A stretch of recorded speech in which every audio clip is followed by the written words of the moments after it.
Good morning. We'll call the meeting to order. Council is conducting this meeting in person and via conference call in accordance with the Municipal Government Act, Section 199. Council chambers is now open for public attendance in person. However, councillors and members of the public may still join meetings remotely using our current teleconference process. If you've submitted a comment request, the chair will call on you at the appropriate time. The chair may also ask for comments and concerns from the public relating to a particular topic, and at this time, phone lines will be unmuted. If you would like to speak, please state your name. We ask that only one member of the public speak at a time. All persons will be allotted 10 minutes to speak, as per our procedural bylaw. We ask that if the meeting recesses, that any callers hang up and call back in as the meeting reconvenes. This helps with call quality. Please note, this meeting is being recorded and may be uploaded to our website and/or social media. To eliminate background noise, please mute all devices during the meeting. We also ask that, mute your phone during the meeting, and we also ask all attendees to mute devices to reduce disruptions to the meeting. Everyone has a right to be present at council meetings and council committee meetings. Any attendees that are considered disruptive to the progression of the meeting may be removed at the discretion of the chair as per the MGA Section 198. We thank you for your cooperation and understanding.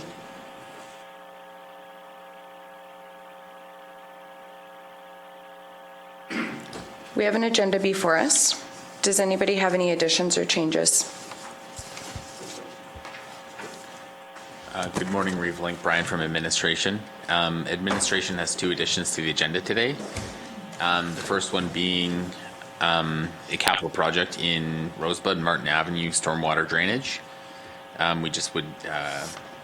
We circulated information to council yesterday electronically, and that's just to increase the capital budget. And the second item is a similar item, just an increase of a capital budget item in Rosebud as well. We'll add those under 2.414 and 2.415. Any other additions or changes? I do have one addition we can put under business arising. I had a request just for I think it's supposed to be quite brief, but just a meeting with the WID board chair. He didn't indicate what it was regarding, but I just wanted council's direction to meet with him. We haven't scheduled it for sure yet. He did suggest possibly tomorrow, depending on how long the event goes tomorrow afternoon. So just add that under 2.31. Any other additions or changes?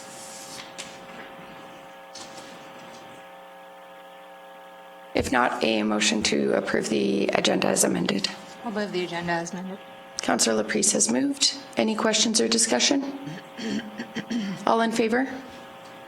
Motion is carried. We have the minutes from our September 6th meeting. Any errors or omissions? Vote the minutes as presented. Councillor Custer has moved. Any questions or discussion? All in favor? Motion is carried. We'll move to 2.11.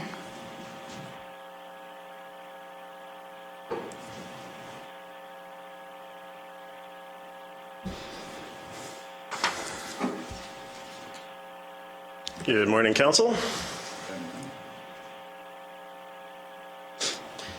All right, Stefan Kuntz presenting for administration today. This is first reading for bylaw 2022-11, which is the update to the municipal development plan. So we'll go through kind of the overall project, the different phases. Some of the specific details, probably better to leave that for the hearing. I'll kind of touch on those as we go through, and then give a bit of an indication kind of what to expect for the next steps in the hearing and that type of thing.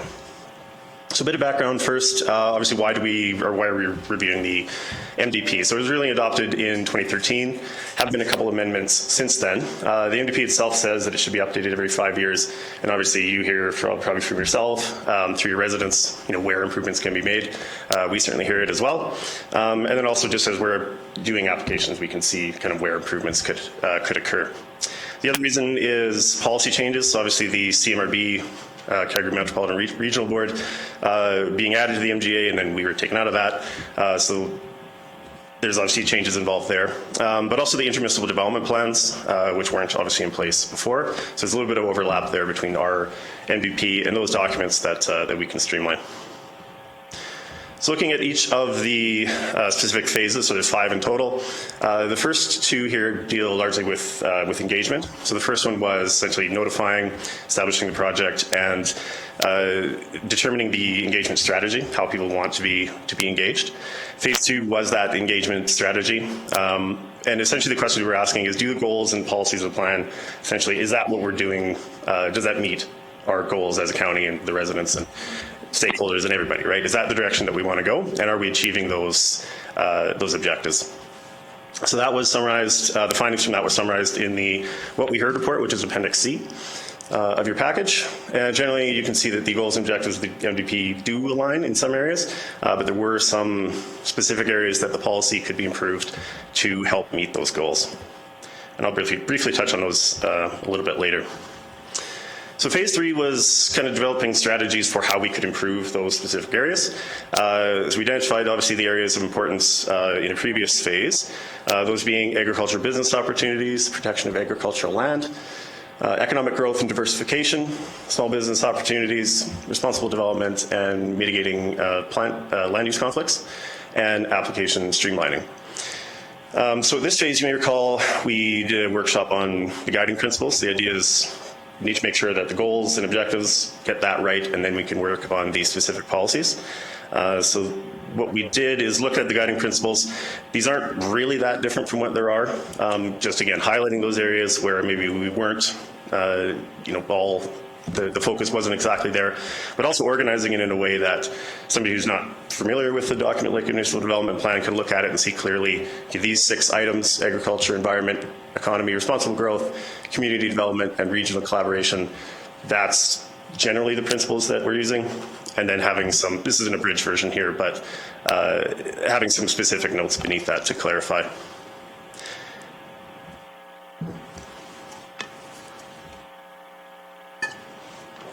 Pardon me. So phase 4 was actually implementing specific changes, so whether it's to the text, a lot of it was that, just kind of clarifying things. For example, use the word development to mean both development permits, but also in general, and it wasn't quite clear for some policies. So things like that, clarifying those items, but also specific items. So I'll get to those in a second. We circulated the draft document to all landowners and stakeholders. The feedback from residents was actually rather minimal. We didn't receive any formal, you need to change this type comments. There were some general phone conversations that we had with some general questions. The agency respondents, there were quite a few of those. So there is a document in your package, Appendix B, summarizes, so it has everybody that we circulated to for the agencies. And then their comment, in some cases it did lead to changes in the actual draft, but some just raised good questions. So we have a response there as well, and you can review that as you wish. So I mentioned some of the specific changes. And again, I'll just briefly touch on these. That's probably better for the hearing. Essentially what we looked at is improving the business residential development strategies, agricultural development strategy, and then obviously removing the Calgary Metropolitan Regional Board stuff was kind of a big one. That one, really no material change. We're obviously not part of it anymore, but the documents, the growth plan, and interim regional evaluation framework are part of the MDP, so those don't need to be there anymore. The residential development strategies, just briefly, we essentially retained our same strategy of not having a map that says you can develop here and you can't develop there. It's not the best way to do things, so we haven't done that. It's a criteria-based thing, so if somebody's doing a residential development or a business development, they can look at this section, and essentially we've put all of the criteria that we're going to look at. That all exists already through various plans. So instead of looking through 15 different documents, they can look at this section and see these are the items that we'll evaluate your application on. The agricultural development strategy, that's kind of the biggest one where the goals didn't exactly, the policy didn't meet the goals, particularly with agricultural fragmentation and preserving agricultural land. So we did come up with a strategy to essentially have an area within each quarter section, or an amount of land that can be subdivided from each quarter section, and then still allowing that variety for landowners that they wish to develop, but then still having more large ag area preserved. So that brings us to the final phase, which is adoption. This is obviously the current phase of the project. So this will be where we have the public hearing, obviously council consideration. Resident stakeholders will again be notified, both the date of the hearing and then provided the opportunity to provide comments again in writing, or indeed come to the hearing itself and address you personally. A note about the amendments. So obviously we expect, if you have amendments or you hear from residents specific areas where you think changes could be made, that's obviously, we're kind of anticipating that. So what we might suggest is at second reading, hold the hearing, and then get the amendments, allow us to kind of redo those in the document, as well as improve, obviously it's just a Word document right now, but put some of the images in there and contextual maps and that type of thing, and then have it come back for third reading. I went over most of these. So you may notice November 1st is what we're suggesting for the public hearing. That gives a little bit of time. Obviously, it's quite a large mail out to every resident. So allows time for that, collecting the responses. And also I think the other date was October 23rd, which is the organizational meeting. So I wanted to avoid that one. So that concludes my presentation. We are, of course, recommending first reading and that the hearing be scheduled for November 1st. I'm happy to take any questions should you have any. Thank you. Any questions regarding the MDP?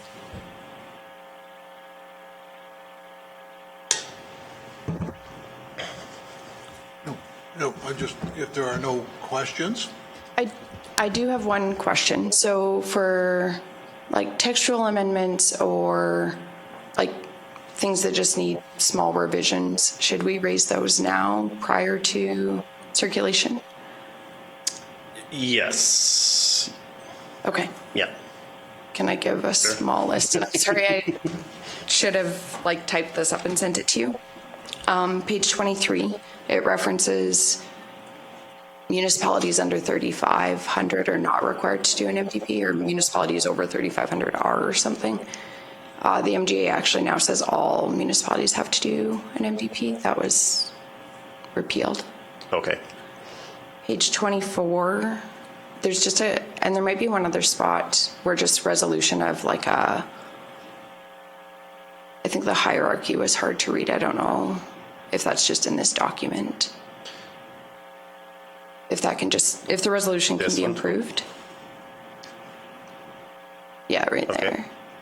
That one, certainly that's a immaterial change, so we can definitely fix that part. Yeah. Page 32, we just need to update the strat plan pillars to the newest strat plan.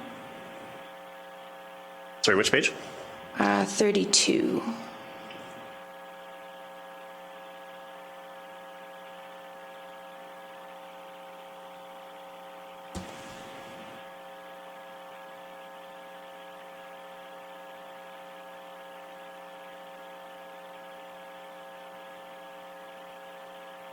Did you find it? No, sorry. Right at the top. In the green. Okay. Just needs to diverse and thriving economy, sustainable organization, strategic partnership, and communication. Page 35.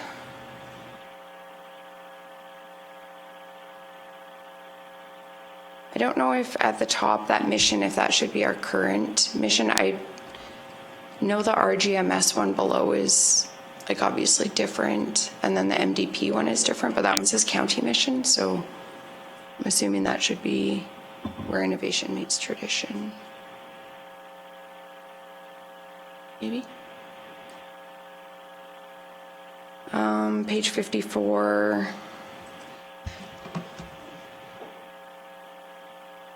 Second paragraph of residential development, just a grammar thing. It's not substantive as growth, and I think just take out the and maybe it has to be has. Page 59, and this might be intentional, I just want to make sure. I noticed you took development out of each of the types of growth, like residential, commercial, industrial. Under 3.8, the development is still left there for natural resource.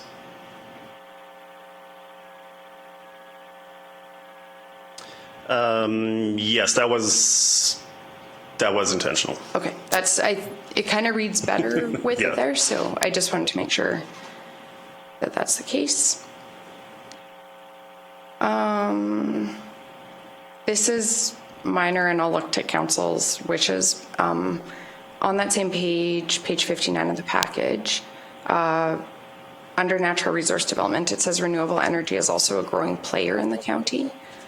I just don't know if we could change that language a little bit. Like we're seeing increased development of renewable resources or something like that.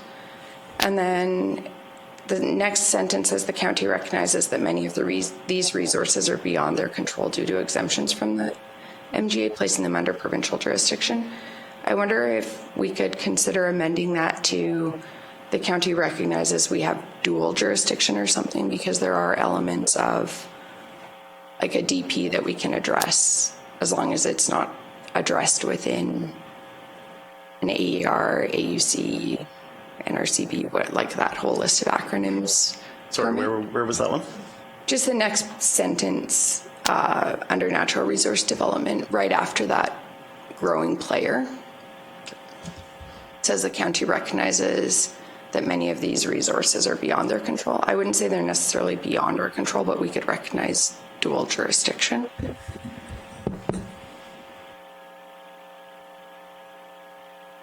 And just maybe change, I don't think it's an exemption from the MGA, but just sort of I don't know what the right language is, but like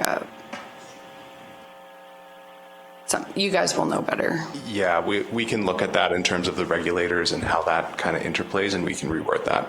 But I understand where you're going with that. But some places we aren't dual. Right. Knocked right out of it. Yeah, absolutely. And dual regulator, I just say that's their thing. When they decide to put a gas well or anything, they don't even send us a note. Yeah, very good point. So maybe just to clarify that for some resources or for some development, jurisdiction lies with the province, and for other types of development, the county has dual or shares jurisdiction or something. But that is a good point. There's definitely regulators that there's no county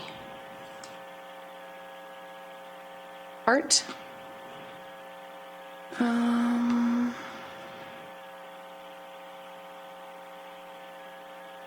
This next one is just an idea, and it's not critical at all. On page 63, under reserve objectives, and this is just a question to council. A couple of times I have had questions from ratepayers why we do regulate like things like slopes or that type of thing. And I've explained that because we are a planning authority or a decision maker on applications, that can also convey risk to the county and to ratepayers. And so for me, one of the objectives of reserves is to mitigate that risk to our ratepayers of potential future litigation. I don't know if we want that under a reserve objective, just so that it's in the MDP. And if admin has comments on that, if it shouldn't be there, I'm fine with that too. It was just, people say like, shouldn't people be able to do what they want on their own property? They're responsible for it. And my understanding is that could expose ratepayers to liability and potential costs. Through the chair, that was the goal behind this one we added here, number 2, protecting them from lands that have dangerous or inadequate conditions. So that could be slope, or it could be drainage or whatever. You're right that, obviously if somebody wants to develop something on the side of a cliff, they can. They just have to provide an engineering report that says they can do it. the reason it's good for the reserve part is that if something's municipal reserve or environmental reserve, that then, or yeah, if it was environmental reserve, that would then not count towards municipal reserve, right? So they can remove that area if it's ER, and then it essentially lowers their MR contribution. So it's really to their benefit. Yeah, that totally makes sense. So it may not be the right spot. Number 2 was actually what made me think of it, because that's the clause, like people say, that's fine, but if I want to build in a dangerous spot, I should be allowed to. But that's where, like, if they sold their property or something did happen, my understanding is we could be costing our ratepayers money. Anyways, open to council's thoughts on that.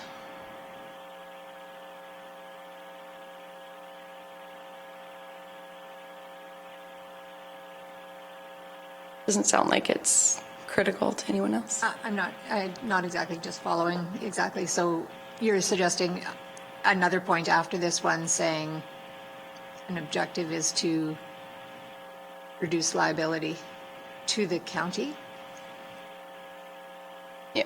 Because somebody can build on their land on a cliff, and then if it falls into the river, we could be held liable? If we approved it. So we have a policy saying that, let me just find the policy, sorry, I'm on the wrong page now.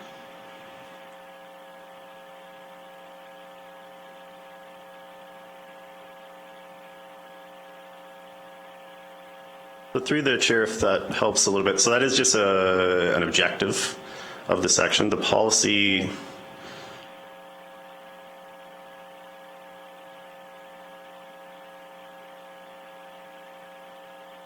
perhaps 1 deals with it.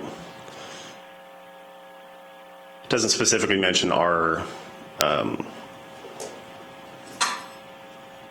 removing liability, but I think that is the objective behind it. I think the reserve policy is just that, a reserve policy. The protection policy is the municipal land use plan that gives you all the permitted and discretionary uses of zone. That's where you're not use reserves to say you can't build there. We say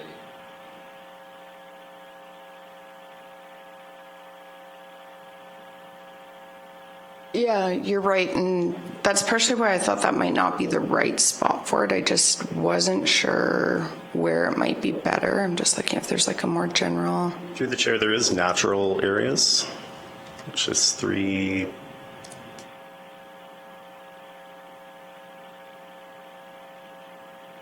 Point 2.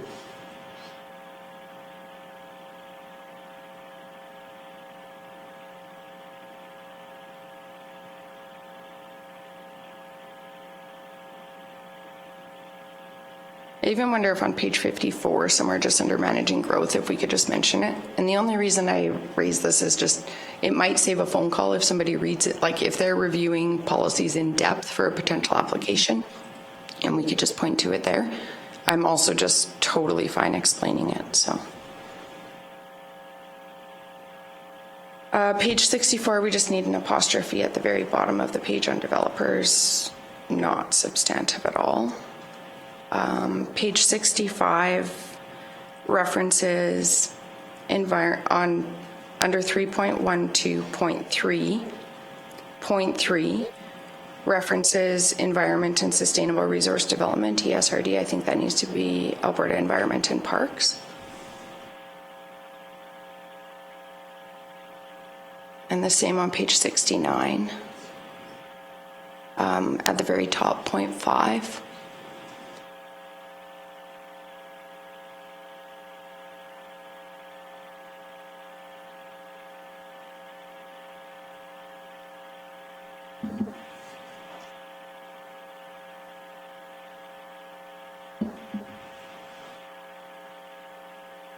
That's it.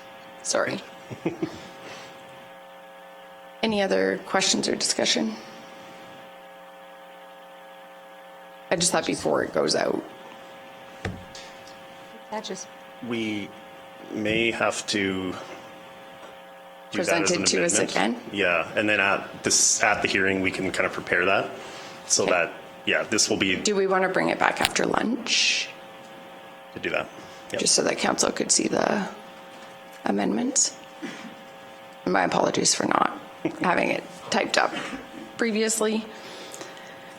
Any other questions or discussion? So if council is comfortable with it, we could defer first reading until after lunch to give administration time to make the amendments, and then council can review them to ensure that we're seeing the actual text of the bylaw for first reading. Okay.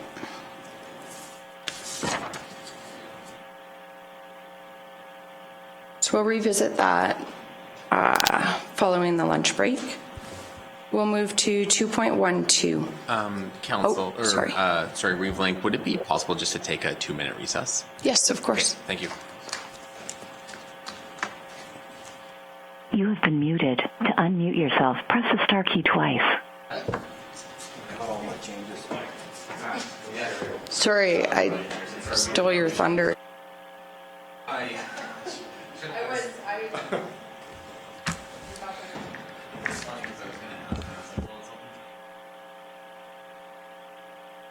You shouldn't be here, so yeah. I got a message. I was like, we're going to readjust it.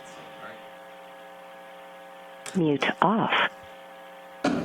We will call the meeting back to order, and we will move to 2.12. Good morning, Council. Matt from Administration, here to present to you on page 174 of your agenda package a new recommended Committee of Council, terms of reference and bylaw for 3 readings for your consideration. This is the Public Presentation Committee, and I'm just going to go very high level with respect to this. We've included several details, but I think the crux of this Public Presentation Committee is to, in fact, adhere to the new strategic plan, to provide a forum for stakeholders, for developers to present to the Committee of Council on ideas, on visions, etc.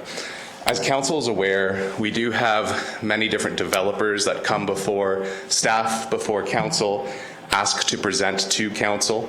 Oftentimes it is not, or really it is not best practice whatsoever to have that happen.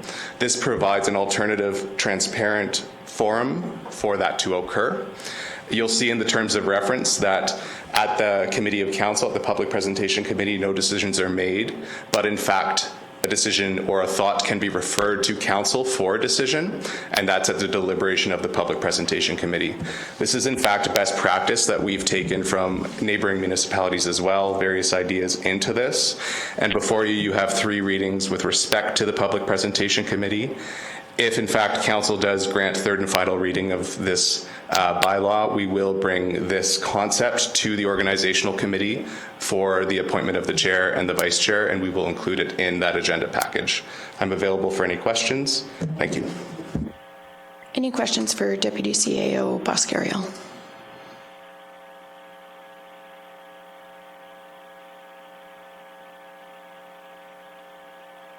Council's wishes. I'll move that council grant first reading of bylaw 2022-23, that being a bylaw to form a new committee of council entitled the Public Presentation Committee, and its accompanied terms of reference. There's a motion on the floor. Any questions or discussion? All in favor? Motion is carried. I'll move that council grant second reading of bylaw 2022-23. Any questions or discussion? All in favor? Opposed? Motion is carried.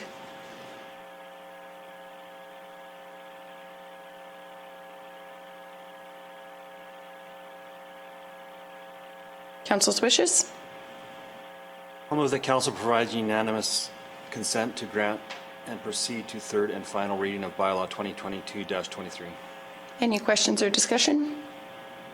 All in favor? Motion is carried unanimously. I move that council grant 3rd and final reading of bylaw 2022-23. Any questions or discussion? All in favor? Motion is carried.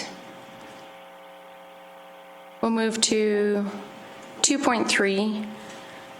1, not looking for ratification for payment, just looking for council direction to meet with WID board chair. And I will bring back whatever information they provide.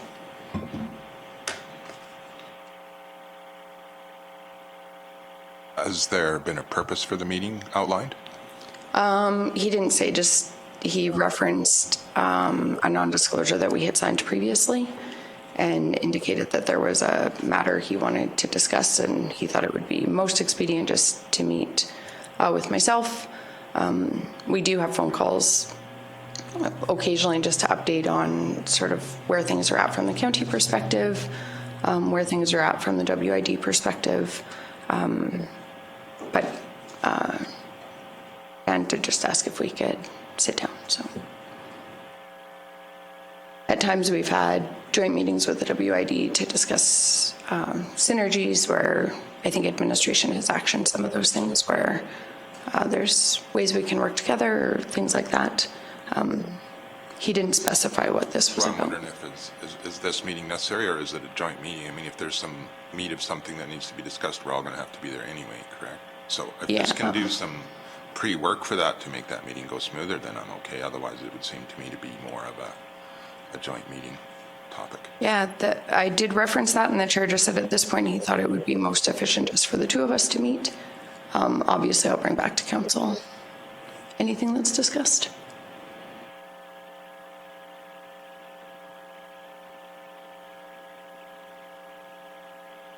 Not sure how to word it, but I'll move that council ratify attendance for Reeve to meet with WID board chair. Any questions or discussion? All in favor? Motion is carried. We'll move to Alberta Rural Renewal Stream. Councillor Bigger and I met with some ratepayers last week, and one of the primary concerns that their operation identified was some labor issues that they have been experiencing. These have been ongoing historical issues, but they are concerned that they also may increase with some of the development in the county and just some of the employment opportunities that will create competition for jobs. And so they brought to our attention the Rural Renewal Stream Community Designation. Councillor Bigger had raised that it might be good for council to direct administration to look into this. There are some requirements in terms of an application process in order to be a designated community.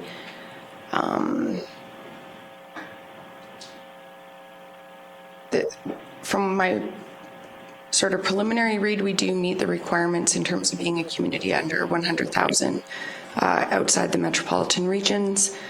We do have one or more employers who are interested in participating and have permanent full-time non-seasonal employment available.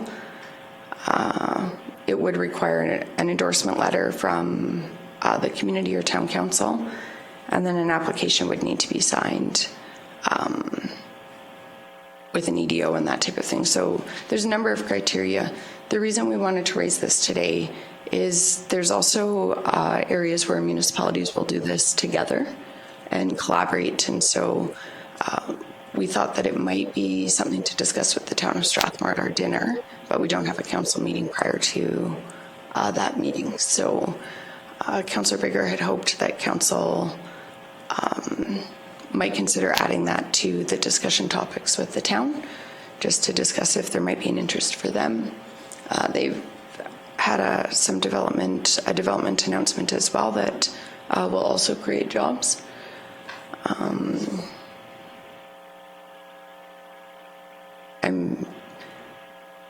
believe Councillor Bigger did send a link to the Government of Alberta website. There is a one-page fact sheet on that link. There's the eligibility criteria, how to apply, and then some information about what the designation means, and after receiving the designation, sort of the steps. There is a list. Currently, it's the City of Brooks, which includes the Town of Pisano, Village of Dutchess, County of Newell, and Village of Rosemary are designated. City of Grand Prairie, Town of Tabor, which was done collaboratively or jointly with the MD of Tabor and Town of Vauxhall, and the Town of Whitecourt. I'm not sure that I can answer any questions, but are there any questions? We can find the answer for sure. It's more just to raise it with the Town of Strathmore and just for council to have some time to consider that and direct to have it added as an agenda item.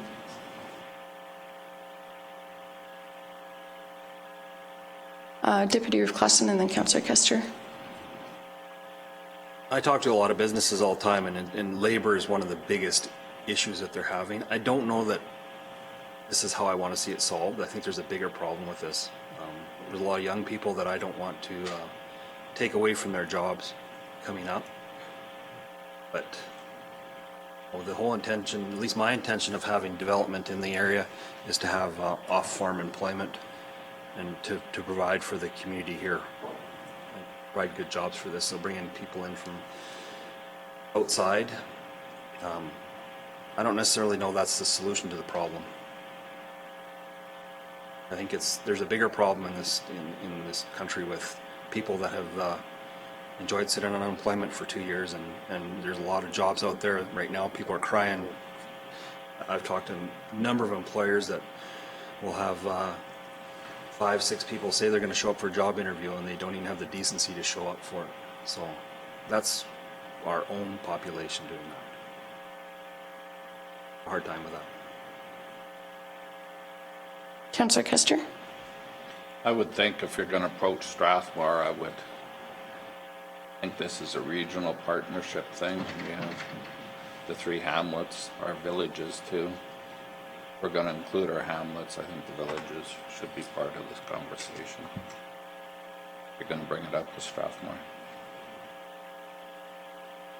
Yeah, that's a good point. We could add it to a future agenda for Wheatland Regional Partnership as well.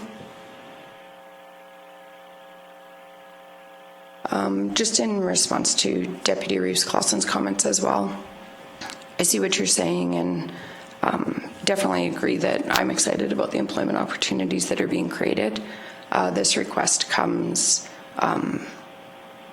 basically directly from industry in Wheatland County. They're an agricultural operation. They have always relied on temporary foreign workers.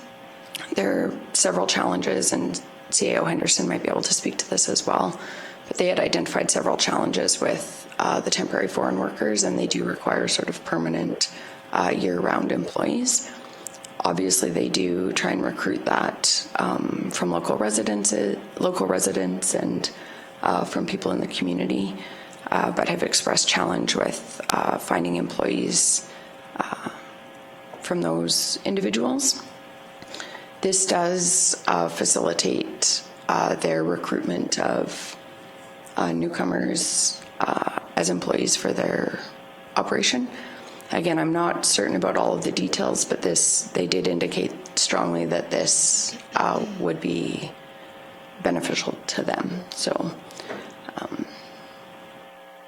Councillor Laverson. Just looking in the eligible criteria, ineligible occupations, individuals with job offers for the following occupations at the time of application, submission, and assessment are not eligible to be applied for or nominated under the rural renewal stream. There's a whole bunch of them. If you look down to the bottom one, it says harvesting laborers.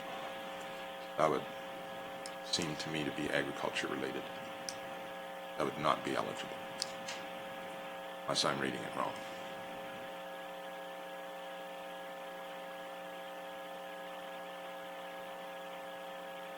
Sorry, read just the last clause one more time. I'm not seeing it. Go to the page that has the heading rural renewal stream eligibility. Yep. Scroll down to occupation requirements, and then underneath that is ineligible occupations. Individuals with job offers for the following occupations at the time of application submission and assessment are not eligible to apply for or be nominated under the rural renewal stream. And then it lists a whole bunch of them, and the last one is harvesting laborers. Yeah, this operation isn't harvesting, so Is that defined somewhere? What harvesting laborers are? oh, I'm assuming that it would be probably within this program. But it's a CFO, so I don't think it would be under harvesting.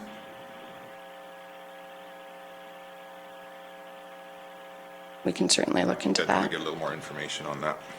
Yeah, can certainly look into it. Is this going to tax administration? Like, is this a labor-intensive kind of thing that we going to end up hiring somebody to oversee this? I have no idea how much of this is just paperwork, or just, getting the information out there.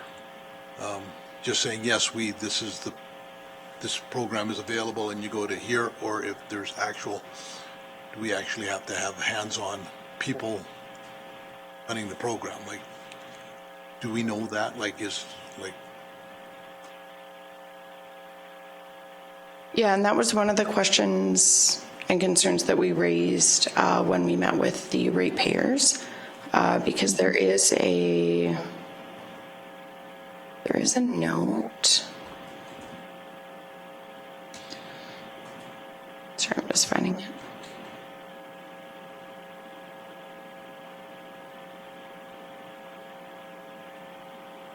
There was a section, Brian, I don't know if you have it right there.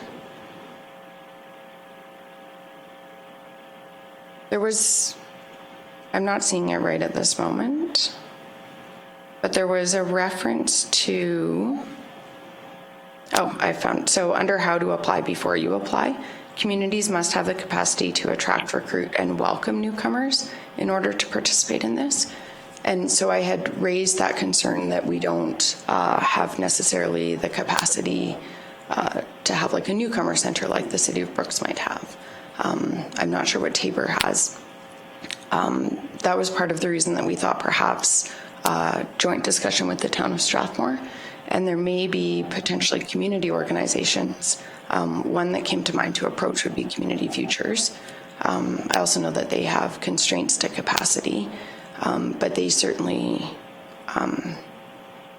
Community Futures frequently hears about labor issues as an impediment to economic development in the region as well.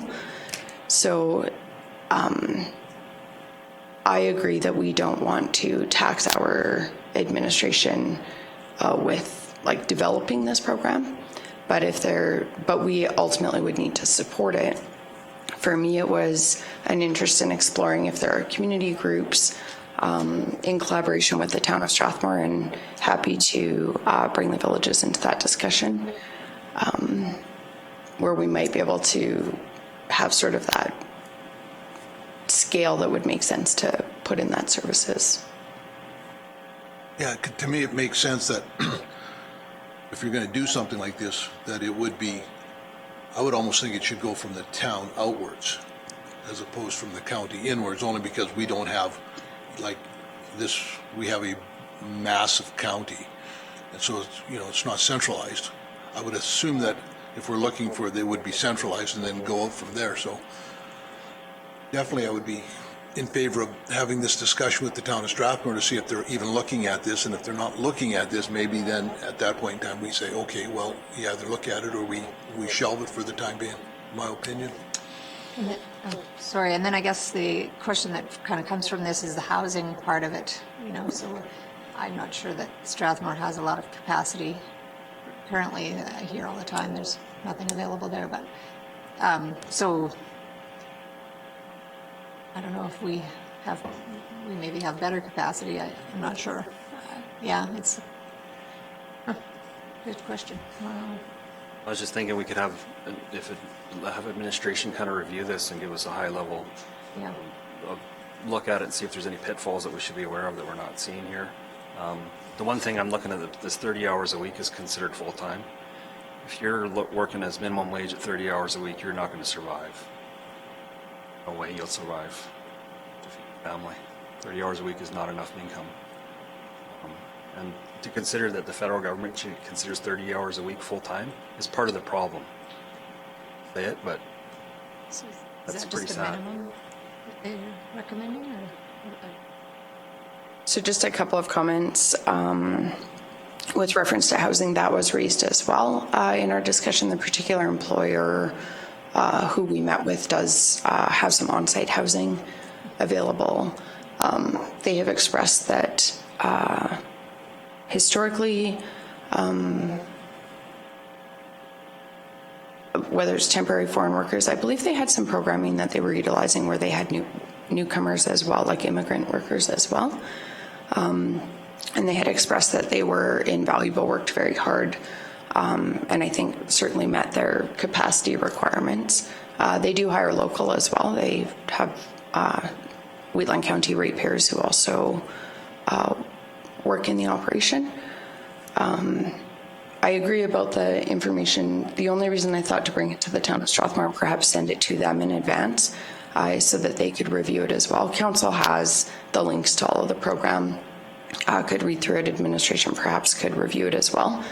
I don't believe we can do this or would have a capacity or it would make sense for us to do this on our own. That's why I thought raise it with the town of Strathmore. And just the other thing I had thought of when we did discuss with the ratepayers is there are some services for newcomers already in existence. CAO Henderson sent some links regarding ESL opportunities, some that are available. I know historically the library in Strathmore has had some adult programming that could be of assistance. Bow Valley College has ESL programming, things like that. So there may be the ability to sort of identify these wraparound services that are already in existence that could be drawn upon to support applying for this designation. That would definitely take some of our capacity.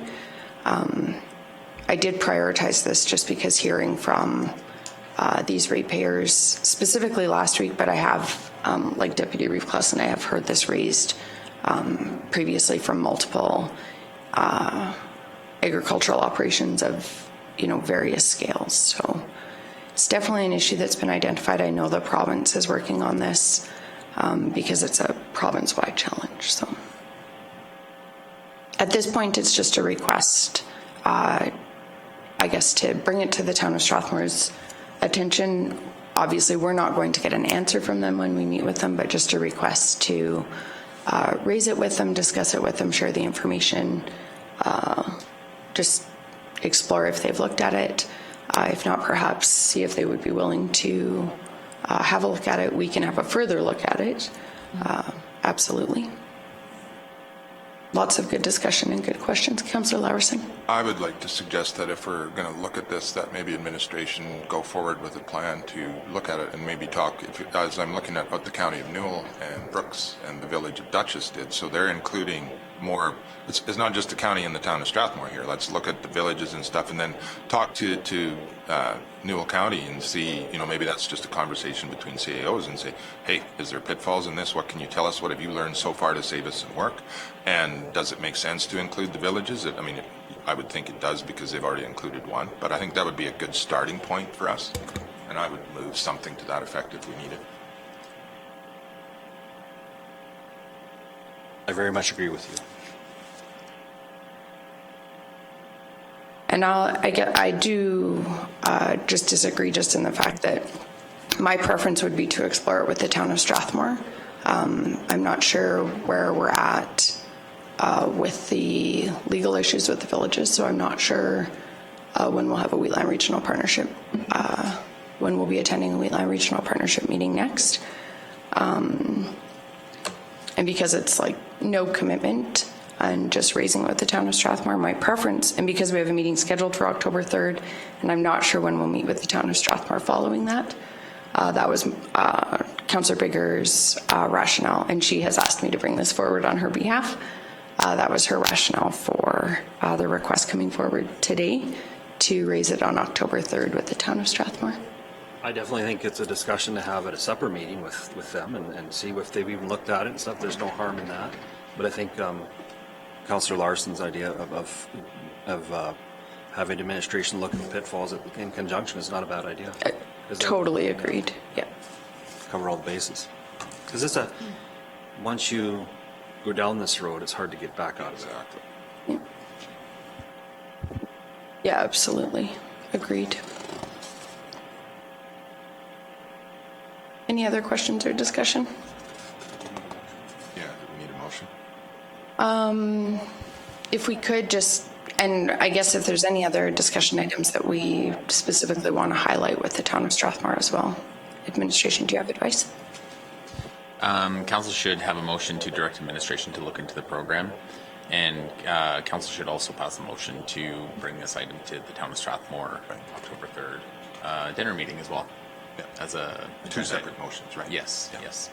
Yeah, and maybe the one for the town could also just include like sending a link maybe to their administration in advance. So if they could just share that with their council just so that they have some background information prior to us meeting. So that could be included in the motion.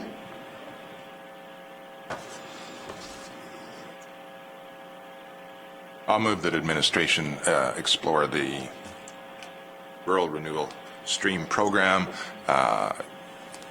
and bring back a report to the county. Also, that they would engage in discussions with Newell County and, as appropriate, City of Brooks Village, Dutchess, just to look at what the pitfalls are and what the advantages are, and also the burden to administration. Hope I didn't say that too fast, Shanna. Would you mind a friendly amendment to also just include the MD of Tabor? Because they are in collaboration with the town of Tabor and another rural, so it might be good just to... If that makes sense to administration, I'd consider that a friendly amendment. Perfect, thank you. There's a motion on the floor. Any questions or discussion? All in favor? Motion is carried. And I'll move that administration add the Alberta Rural Renewal Stream to the agenda with the town of Strathmore for our dinner meeting October 3rd, with possibly sending a link to the CAO of Strathmore prior to. Any questions or discussion? Just a quick question. Are we allowed to have an agenda for like supper meetings and stuff? I just want to be careful we don't make it into a meeting we're not allowed to do. Hey, it should be okay. I think just an good enough. informal conversation. Yep. That's all I wanted to check. Yeah. Yeah, I think we're good to have an agenda or discussion items. But obviously, we can't make any decisions when we're there, for sure. Just as long as we're clear on that. Yeah, absolutely. Any other questions or discussion? All in favor? Opposed? Motion is carried. We will move to 2.42. Good morning, Council. Brian from Administration. On page 186 of your agenda package is the Council Resolution Tracker. Anything in green has been deemed complete. Anything in yellow is deemed in progress. The report starts on page 189. If there are any questions, please let me know. Thank you. Any questions for CEO Henderson?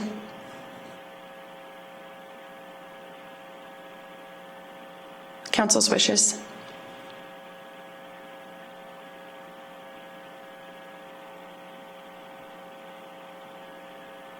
Make the motion that council accept the council resolution tracker report dated September 20, 2022 as information.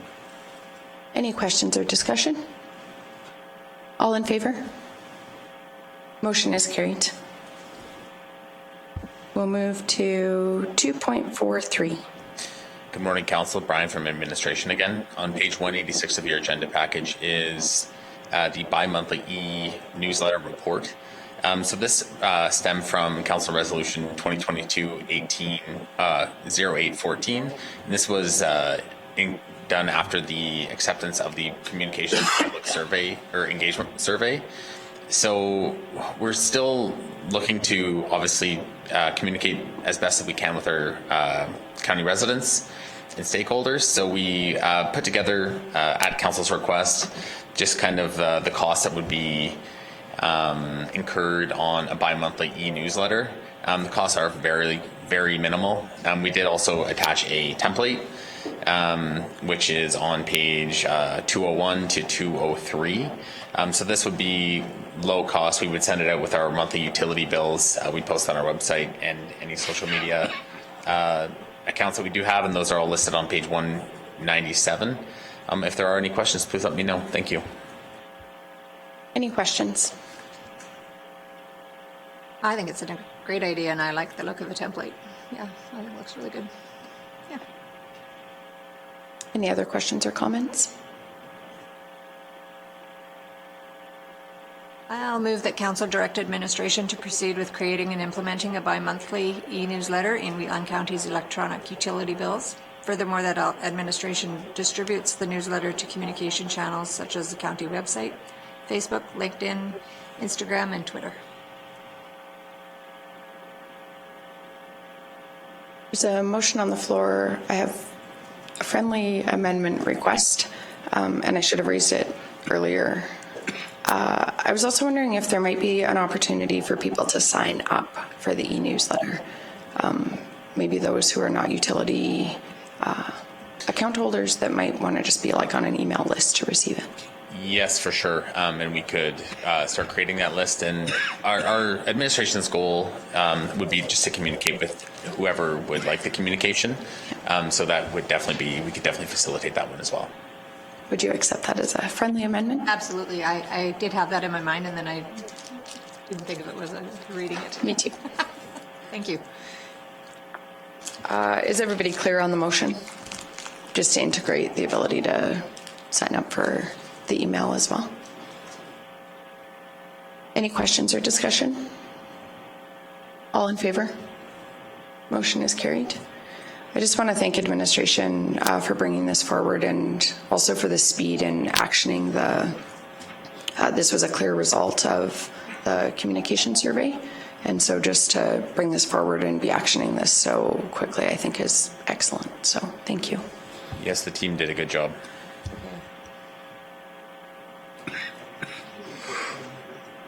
Yes, we're going to take a 5-minute break. My apologies. We'll reconvene at 10:05. You have been muted. To unmute yourself, press the star key twice. Amber, did you sign up for one of the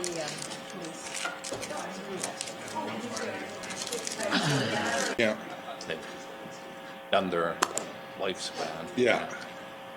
But we had tomatoes in. Decided to have them in June, end of June, July. We've been having them since July. Yeah. Then they really.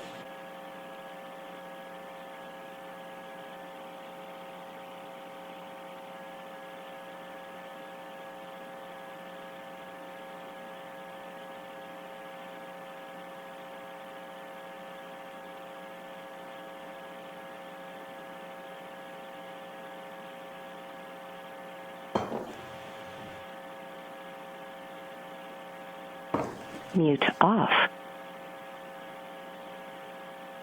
We'll call the meeting back to order, and we'll go to 2.44. Good morning, Council. Mike from Administration. On page 204 of your agenda, you'll find 2023 Fire Capital Committee approvals for the budget 2023 process. So process-wise, through policy 12.0, we meet biannually as a capital committee for fire services. So on August 4th, 2022, we met to discuss basically at this point in time the rural fire associations as well as the county departments present their potential capital approvals for the 2023 budget process. So we're about a few months kind of ahead of the county full budget approval.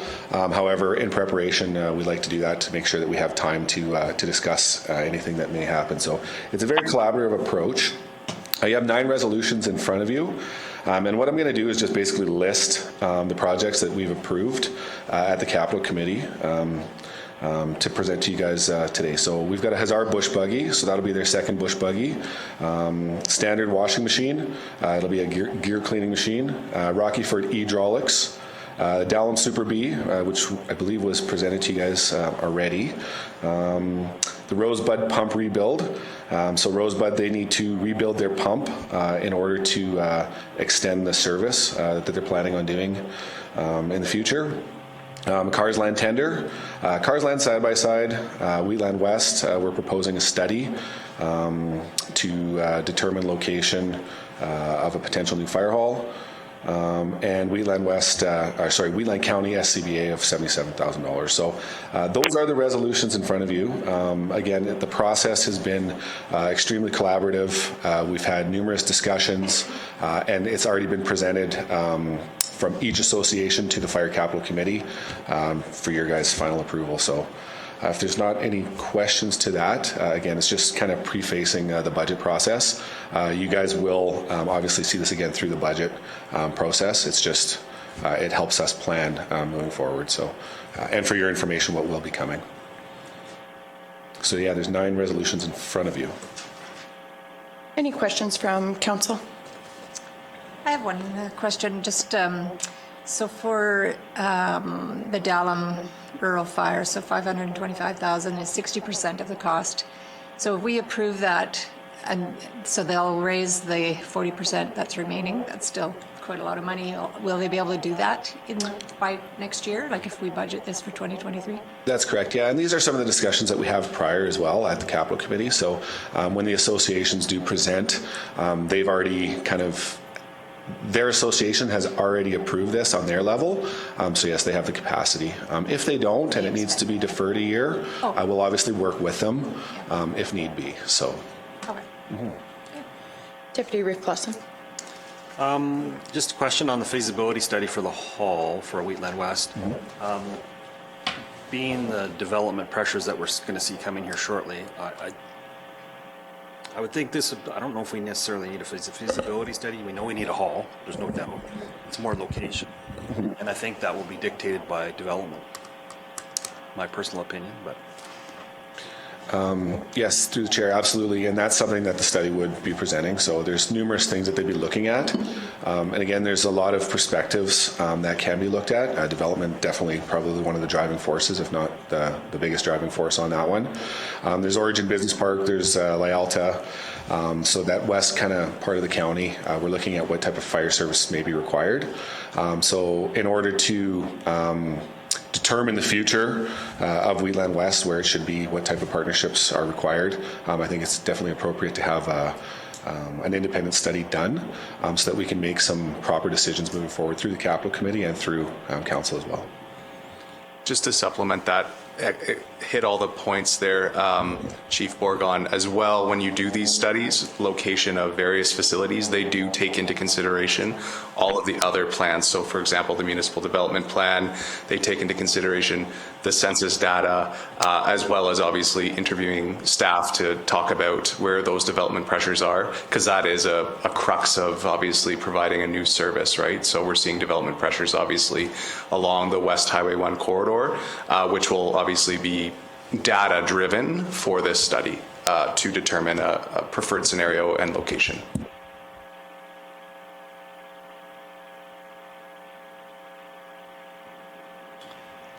I would be hesitant to pass a motion today for this, knowing what's coming up in the next month with the developer. Because that, I can't even say it, but until after the development is announced, there will be some things coming forward, I'm pretty sure, that will direct this a certain way. To provide and elaborate on that for sure. This won't necessarily initiate a study now. If a study is happening, let's say in Q1, Q2 of 2023, with respect to this, we have input as administration. We will be able to provide the context and contextualize the development pressure scenario now and moving forward, and provide a context to, let's just say hypothetically, if there is an anchor industrial development that occurs anywhere in the county, obviously best practice and data suggests that there will be dovetails of additional development. So that context can be laid out for this study moving forward. In the opinion of administration, it is an opportune time to do this in 2023. For a myriad of factors. Obviously, Chief Borgon indicated that it is time to look at, obviously, a new hall of feasibility for the west side, for where Wheatland West captures, so that Cornend area. But also, we are seeing development in Origins, and we will, administration will advise council that we will see more. So it will be it is an opportune time in 2023, and there will be development pressures that we can contextualize with whomever consultant conducts the study.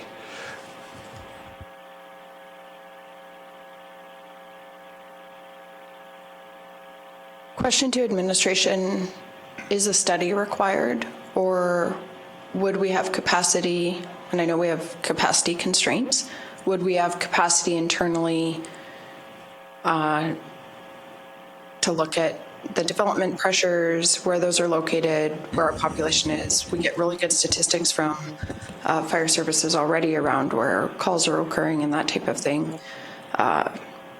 Analyze that and bring an internal proposal forward to council versus a study. I'm wondering if where Deputy Reeve Clausen is going is if that $100,000 would be better spent on preliminary engineering or to put towards the project. It's just a fairly substantive amount for a study. Is that fair comments? Yeah, that's exactly where I was going.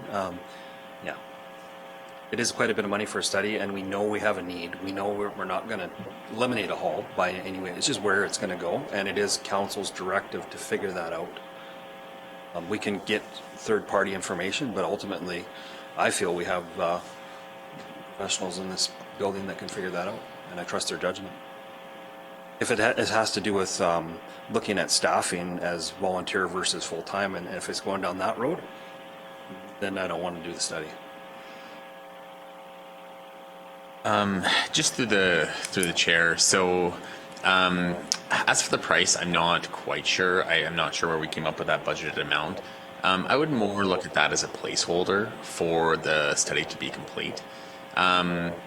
One great thing that council did mention is that administration does have the data and statistics with calls that will kind of outline where the current is, and then also with administration's input as well, where future calls could occur, just based on development and things like that. I guess the reason for this coming here today is the premise of the Fire Capital Committee. So no way has administration ever considered or even discussed any sort of full-time firefighters. We are under the volunteer firefighters. Administration definitely values the contributions that the volunteers do, and council does as well. They've noted that many times. So I would kind of consider this as a placeholder so that the Wheatland West Fire volunteers understand that the study is being completed and conducted. As for the administrative functions in-house, as for that study, I would say that the county definitely does have a lot of skilled staff. One thing I would just consider is that it might be nice to get an objective look in compiling all of that data together, just because we don't do these types of studies on a regular basis. If we do certain things on a reoccurring basis, but that's just one study that we don't do on a regular basis. And that was kind of similar with the fire master plan. We have very skilled staff in relation to administration and fire, but that's just one study that we just don't complete on a regular basis. We could also get quotes and bring that one back for council consideration as well, just so we can understand the budget a little bit better. But those would just be my supplemental comments to council. Thank you.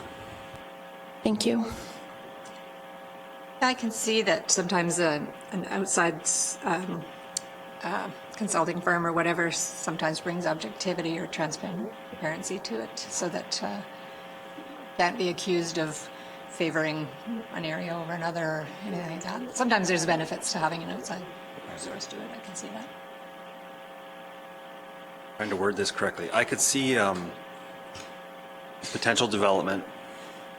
An area of land could be P3, if you'd say, as a location, because it'd be beneficial for all parties, and that would take a lot of this decision making out of this. So I think this is just a little too early, because when you, yeah, that's like I could just see something being offered, and would be beneficial for many parties, and that would pretty much take a lot of the decision making out of this process. I can see, I've got no problem if we put a placeholder in there for, just for budgeting purposes of $100,000. But we all know that we need a fire hall in the area. It's just a question of where in that area, because what you're drawing from is everybody's drawing our resources for the staff. This will be drawing from the town, so it has to be somewhere. So I would really be reticent to spend $100,000 on a survey, but I'm good with putting $100,000 as a budget number for, and then any number that we can, because we know we can spend that money on the men and all, for equipment and all that kind of stuff. So I'm okay with a placeholder. I really have a problem with a study that is that expensive for, I believe, is a location problem. It's not do we need a fire hall here? We know we need the fire hall. We just need to know where it's going to go. So. Yeah, I agree that, we can budget this as a placeholder, and then if it turns out we don't need a feasibility study done at all, then, yeah, it gets removed or it just doesn't get spent or whatever. Councillor Larson and then administration. And I think let's not get hung up on the phrase feasibility study, because it's not necessarily to say is it feasible or not. It's where's the most feasible place to have it located, and what kind of resources does that hall need based on the type of calls that they may or may not take. I think that probably summarizes what you're thinking about fairly. Yep. Thanks. And just further, for a level of comfort to council, administration will certainly define the scope of this, and I think that's critical to that, right? So we will come and define that scope and endeavor to obviously keep it as low as possible, but it is definitely an opportune time to have a comprehensive study done.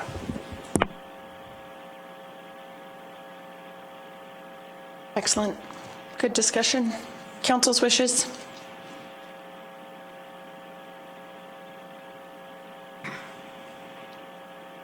Councillor I'll Larson. assume we should do these one resolution at a time. Yeah.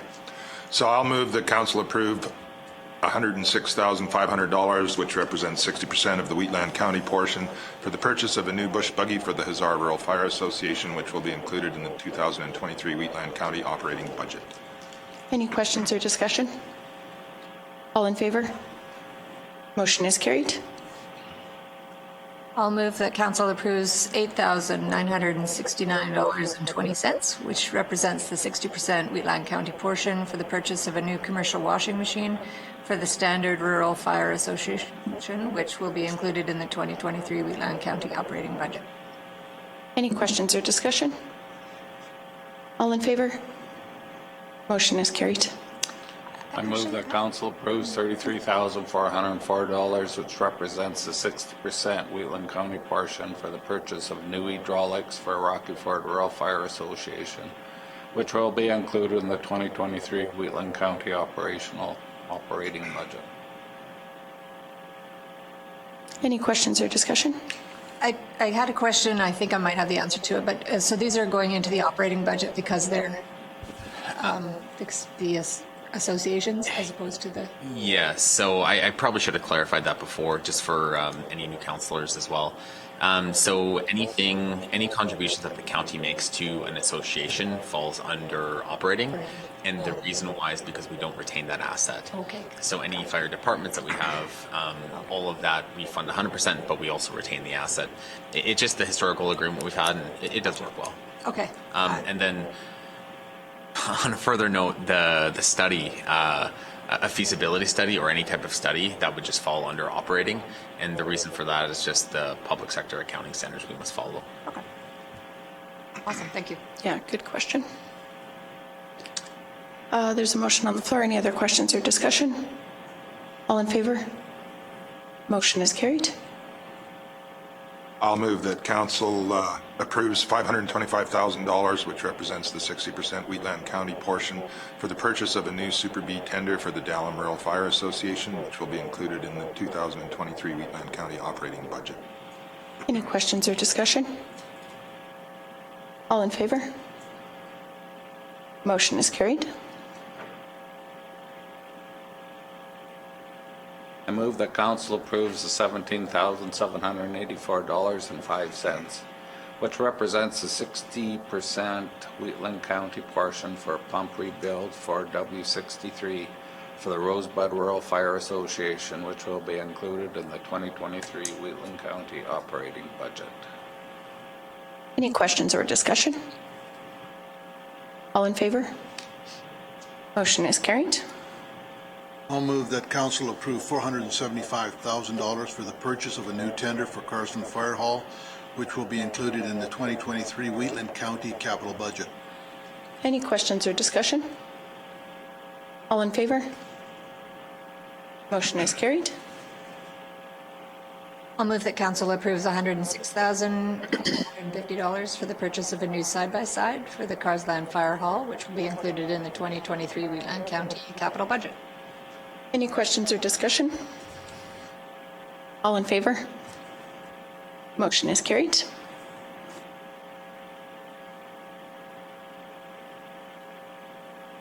And if the wording isn't okay, let me know. But I'll move that council approves $100,000 as a placeholder for the Wheatland West Fire Hall to conduct a feasibility study, if appropriate, which will be included in the 2023 Wheatland County operating budget, and that council will further come back with the recommendations for that prior to engaging an independent party to do that study.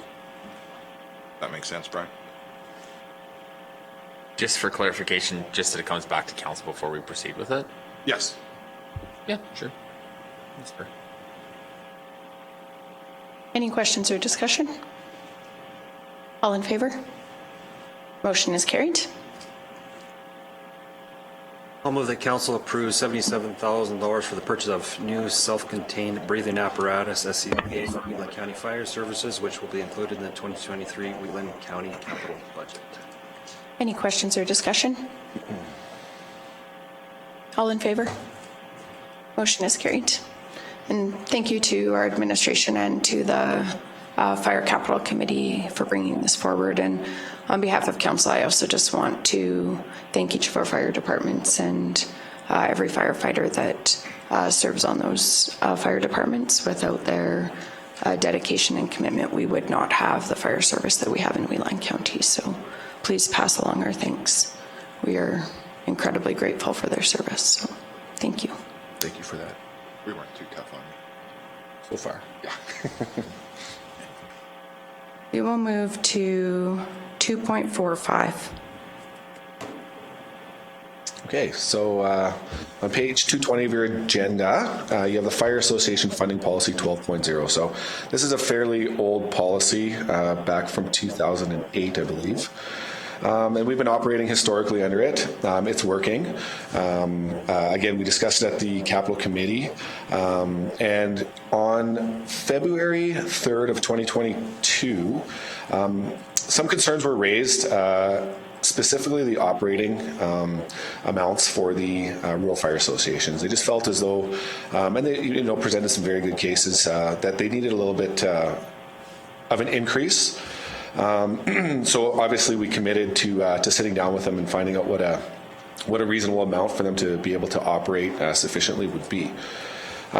During the process, when we ended up reviewing the policy, just for information, it was basically split. Each association received 10% of a formula. Since that time, Clooney has then since shut down. So what we've discussed with the association presidents is that we could possibly effectively split that 10% funding between the associations.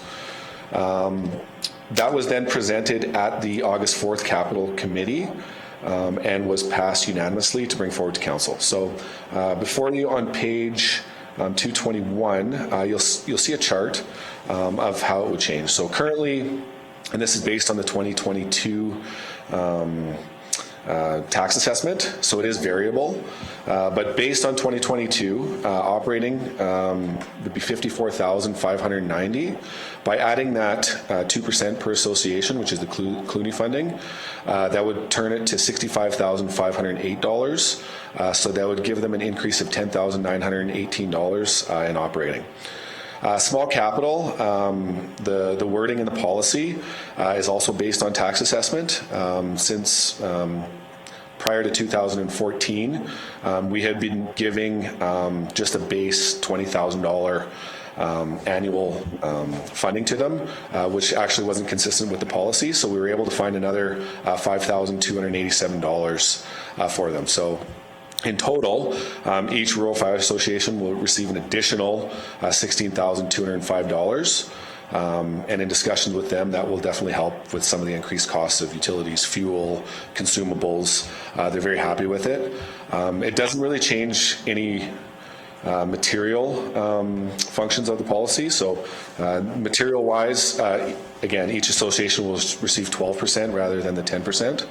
The funding checklist we've included, so annually we just review their checklist to make sure that, finance does that just to make sure that it's feasible, I suppose. And then we've just combined the resolutions into the policy from 2008. So we've cleaned it up. There is a track changes red line document for your review as well. So yeah, any questions? I just would add a comment too to that, Mike, is that part of the rationale for doing this is that the neighboring fire departments have seen increased calls since the closure of the Clooney Hall. So the Absolutely. neighboring associations are picking up that slack. So that's part of the reason it makes sense to add this funding to them. Absolutely. Specifically, Hazard Standard. Yes. They're doing a lot more calls into the Clooney area than they were. Any other questions or comments? I would like to see a report. We had this original agreement and we're trying to stick to it, but I don't know how the county fire halls, how much money they're spending individually. Are they still within that original agreement? Or are we paying more? I would like to know that specifically. Like, we're giving each department here $90,000. Is Carsland running on $90,000? Or what is Carsland actually running on? Strathmore West, what are they running on?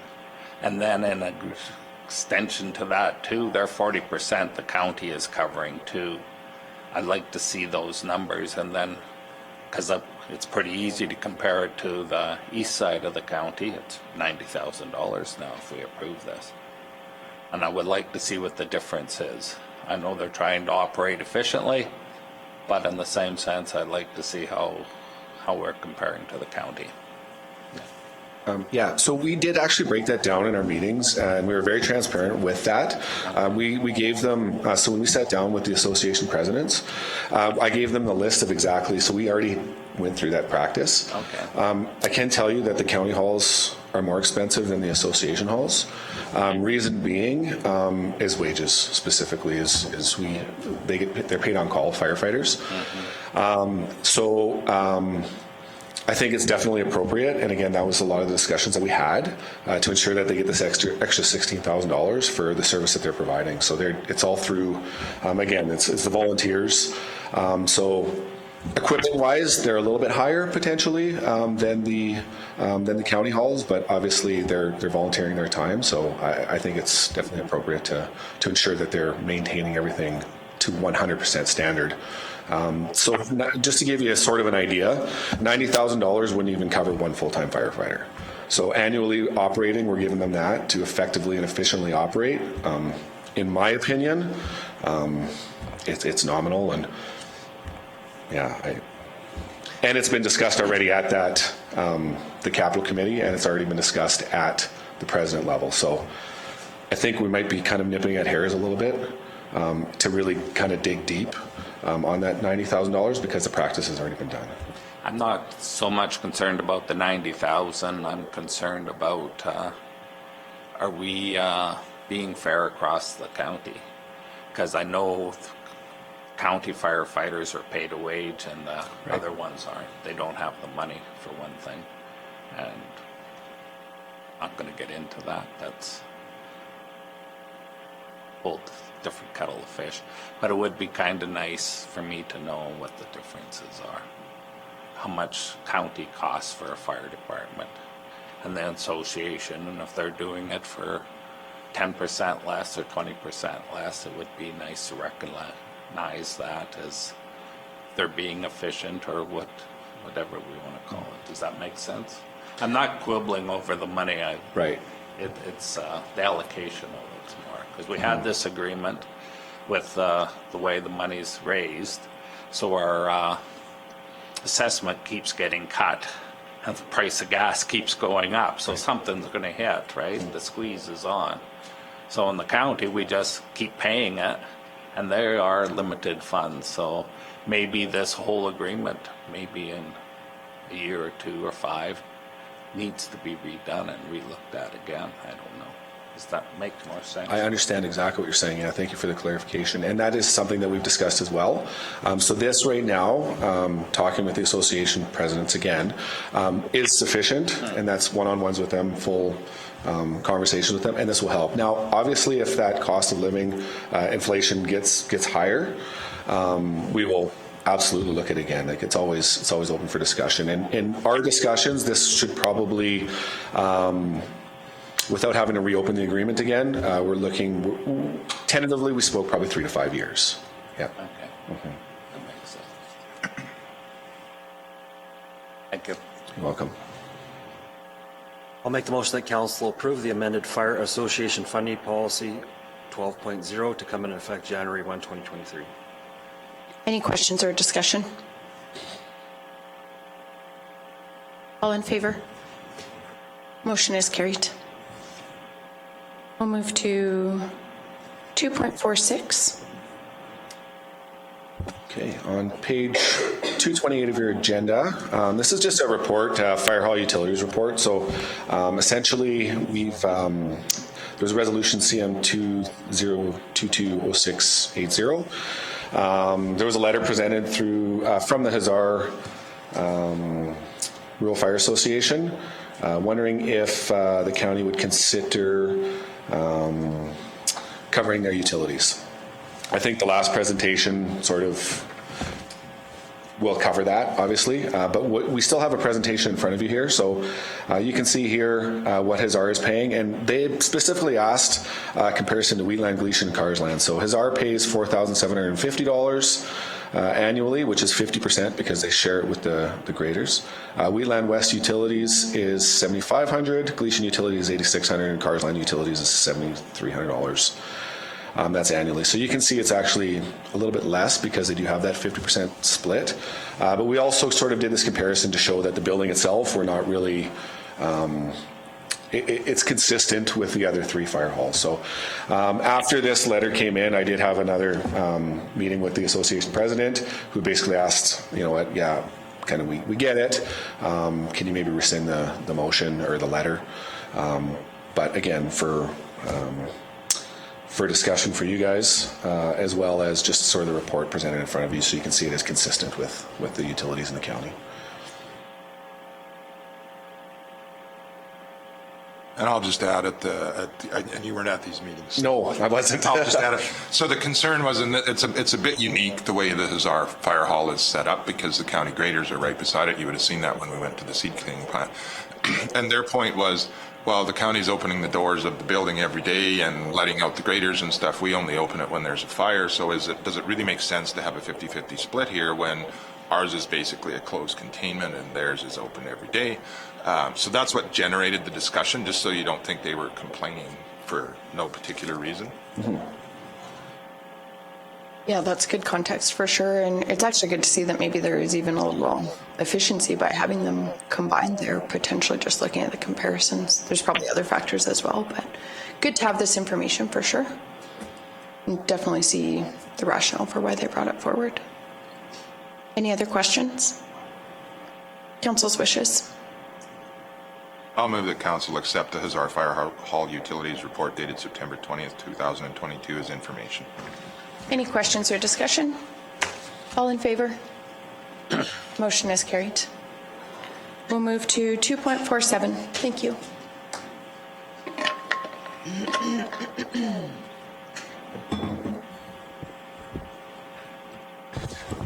Good morning, Council. Matt from Administration. On page 237 of your agenda package is a report being brought back to Council, initiated from Municipal Planning Commission Resolution 2022-07-09. At a previous Municipal Planning Commission held on July 12th, staff presented a subdivision application located within Origins Business Park. There were subdivided lots, of course, within the application, and MPC discussed multiple factors, including various intersections at Highway 1. Resolution was brought from MPC to direct administration to bring a report to council, to then direct administration to bring a report to committee of the whole to discuss the specific intersection in question. Thank you. Council's wishes. I'll move that council direct administration to add intersection of Highway 1 and Range Road 270, Origin Business Park, upgrades to a future committee of the whole meeting. Questions or discussion? All in favor? Motion is carried. We'll move to 2.48. Good morning, Council. Matt from Administration, here to present a request for a proclamation of the Alberta Development Officers Week, found on page 240 of your agenda package. I'm available for any questions. Thank you. Council's wishes. I'll move that council proclaim the week of September 18 to 24, 2022 to be Alberta Development Officers Week, which seeks to acknowledge sound development and planning practices and the contribution made by development officers locally and throughout Alberta. Questions or discussion? I think our development officers are top-notch and deserve some recognition. They probably have the toughest job in the county, so Unequivocally. I appreciate their work so much. Yes, please pass along our thanks and congratulations. All in favor? Or was there more questions? Sorry. You have to call a question first before you. True. Well, whether we proclaim it or not, we can, I mean, they are celebrating it on a grander scale. All in favor? Motion is carried. Thank you. We'll move to 2.49. Thank you. Good morning, Council. Report is our date for administration, and on page 244 of your agenda package is the Rosebud Community Tree Planting Project Report. On May 17th, administration presented a report to Council about tree planting. One of the items from that report was around traffic accommodation and whether or not the volunteers could complete that. We have looked at the traffic accommodation guidelines and worked with volunteers, and we feel we can accommodate this within just the volunteers doing those. We've eliminated some of the trees that would require traffic accommodation, so we've kind of amended that plan. So we wanted to provide council an update. That's how we're going to proceed, so there should be no budget effects for additional traffic accommodation. We should be able to accommodate that as long as that traffic accommodation is approved by AT. So we're just asking for council to accept this report for information. Council's wishes. I move the council accepts the Rosebud Community Tree Planting Project Report dated September 20th, 2022 as information, unless there's any other questions. Any questions or discussion? I just had one question or clarification just to make sure. When I was reading the Alberta Transportation requirements, it says the proposed trees shall be set back a minimum of 5 meters from the edge of the paved highway surface at full growth. That seems like a long ways set back from the road. Are we confident we can That's the setback we showed, and I believe they look at the trunk of the tree, not the branches. Oh, okay, so it's not the canopy, it's the tree. Correct, Okay, correct. Okay, that's good clarification. Thanks. Yeah, good question. Any other questions or discussion? All in favor? Motion is carried. Just a question, if the community would like to share the date with council, if we're available, we could volunteer to help plant trees if they would like more hands on deck. I can keep council in the loop on that. They have to apply for grants and raise the funds still. Yeah, when the day comes. But definitely we'll keep council in the loop on that. That'd be great. Thank you. We'll move to 2.410. Good morning, Council. Matt from Administration here to present the Strategic Plan Town Hall slide deck that was requested from a previous Council resolution for Council to have at its leisure to present to each divisional constituency. You'll see on the following pages, of course, it begins on page 253. Basically, the slide deck goes through what is strategic planning, the strategic planning hierarchy, and hits every Council strategic plan pillar, followed by its strategies, and then subsequently followed by the implementation plan of each department in the county. I'm available for any questions. Thank you. Any questions or discussion?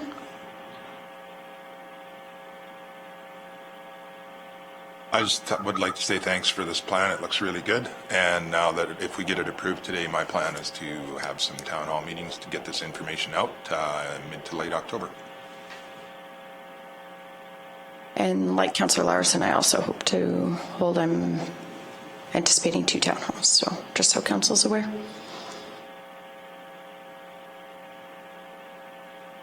Any other questions or comments? Council's wishes?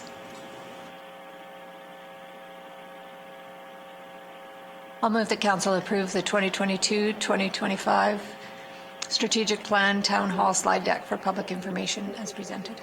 Any questions or discussion? All in favor? Motion is carried. Thank you to administration for preparing the slide deck. We appreciate it. Move to 2.411.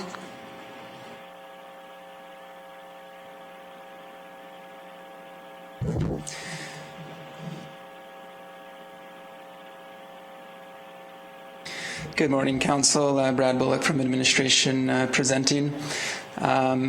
So as part of the administrative changes, George Bloom, previously with the county, was the successful applicant for the Manager of Agriculture Environmental position and assumed the role on August 2nd.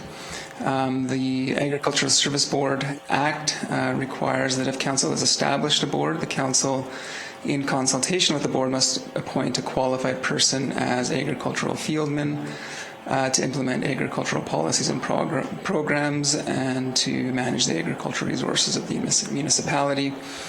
The Agricultural Fieldman shall act as a designated officer of the municipality in carrying out the function, duties, and powers of the municipality under any act related to agriculture and in implementing projects respecting agriculture agreed upon between the council and the minister. The agricultural fieldman is in the municipality employing that fieldman, municipal inspector under the Weed Control Act, an inspector of the municipality on the Agricultural Pests Act, and a soil conservation officer of the municipality under the Soil Conservation Act. So the recommendation to council is to appoint George Bloom as the county's agricultural fieldman. Council's wishes. I'll move that we appoint, if he was here, I'd have a different comment, but he's not, so I'll be nice. The council appoint George Bloom as the agricultural field man for the Wheatland County. If he was here, I'd say, no, we're going to keep Rosebud. Just for a joke. Any questions or discussion? All in favor? Motion is carried. I'm sure Russ would tell me where to go with that one.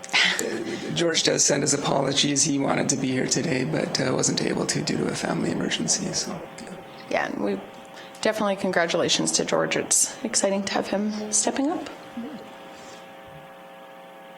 We'll move to 2.412.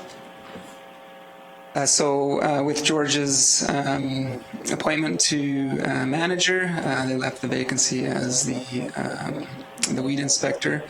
Administration has since interviewed and hired Albert Anderson into the position of weed inspector. So another position required for council to appoint. I can kind of just read some of the details of it. So Section 7.1 of the Weed Control Act requires that a local authority shall appoint inspectors to enforce and monitor compliance with this act within the municipality. Section 10.1 of the Agricultural Pest Act states the local authority of a municipality shall appoint a sufficient number of inspectors to carry out this act and regulations within the municipality. And then Section 15.1 of the Soil Conservation Act states the municipality shall appoint at least one soil conservation officer for that municipality. And Agriculture and Environment Policy 323, weed inspection, and the other regulations and policies there. So administration's recommendation to council is to appoint Albert Anderson under those positions per the recommended resolution. Council's wishes. I'll move that council approve the appointment of Albert Anderson as inspector under Section 7.1 of the Weed Control Act, Section 10.1 of the Agriculture Pests Act, and as officers under Section 15.1 of the Soil Conservation Act for the term of his employment with the Agriculture and Environment Department of Wheatland County. Any questions or discussion? All in favor? Motion is carried. We'll move to 2.413.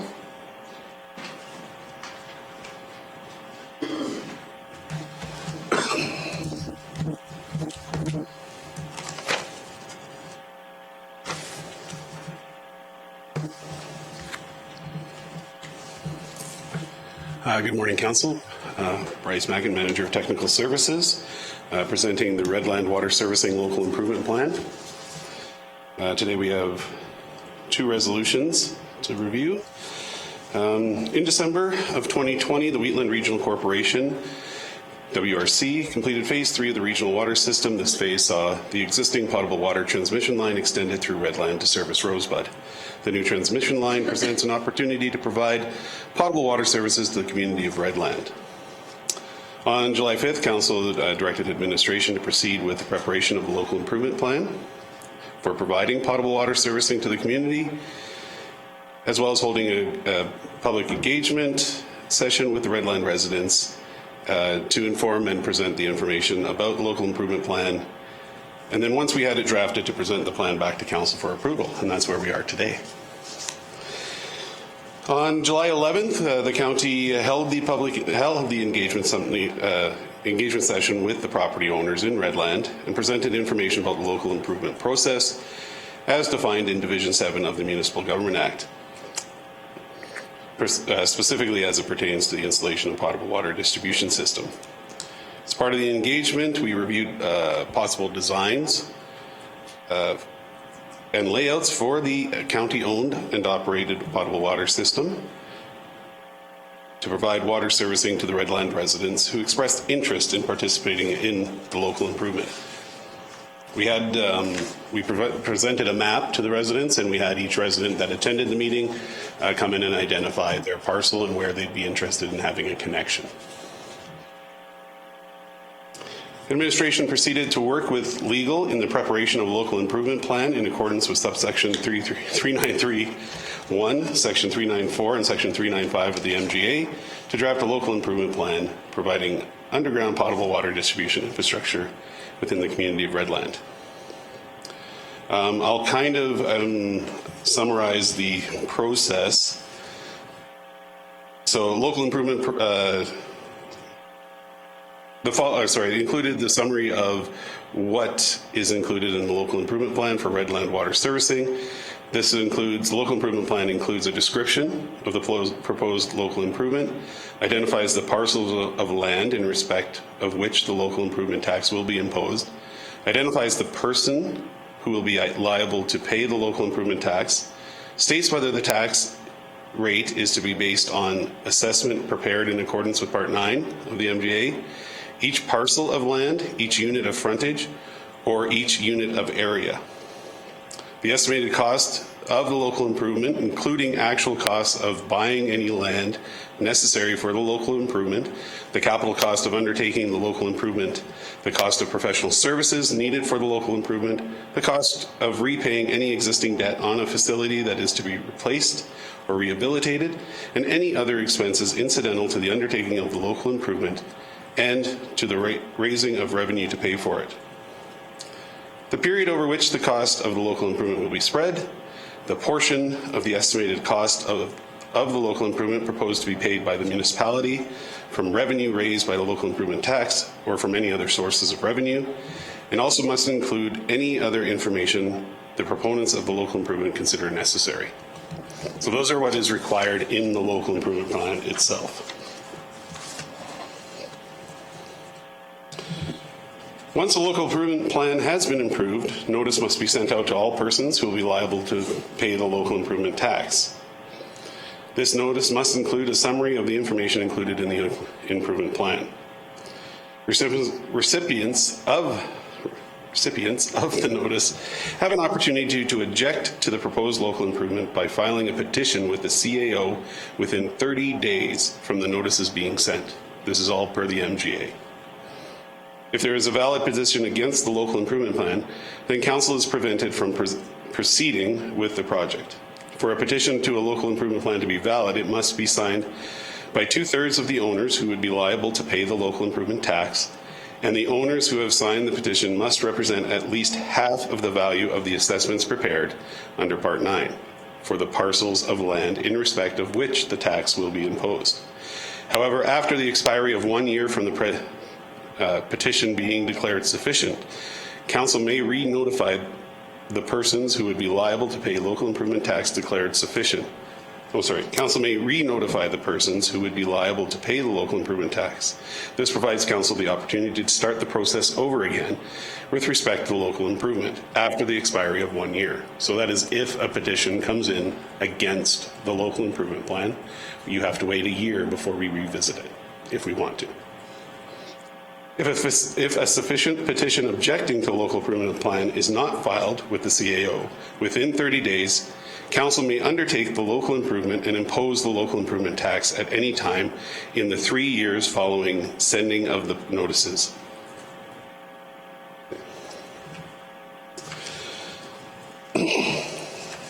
So in community engagement and feedback, during the July 11th, 2022 community engagement meeting, administration received feedback from the attending community members about which landowners were interested in obtaining access to an underground water distribution system.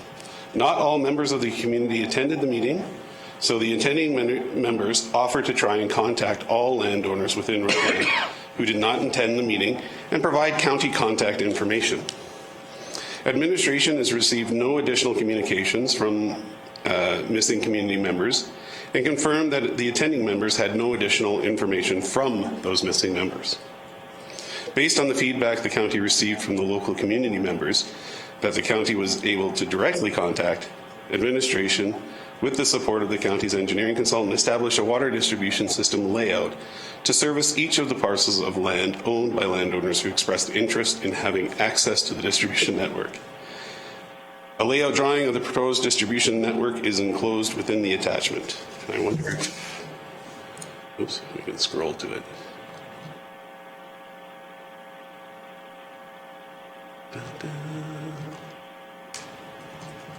Oh, I passed it.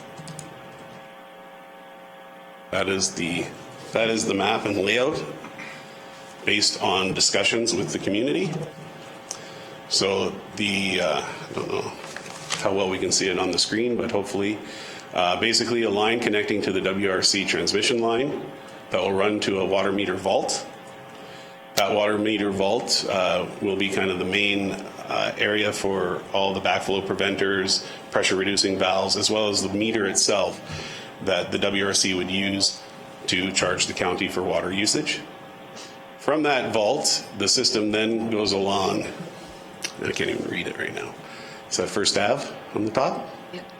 Thank you. First Avenue on the top, potentially supplying 3-4 residents that were interested, as well as a line that runs down Main Street and a line that runs down First Street East. Each line has, at the end of each line, there'll be a flushing hydrant, and of course the associated valves required.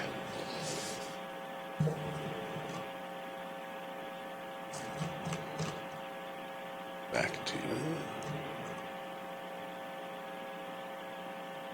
there. Benefiting parcels of land. As part of the process of generating a local improvement plan, administration reached out to legal counsel for general advice about the local improvement plan development process, as well as clarification about specific points of the local improvement tax section.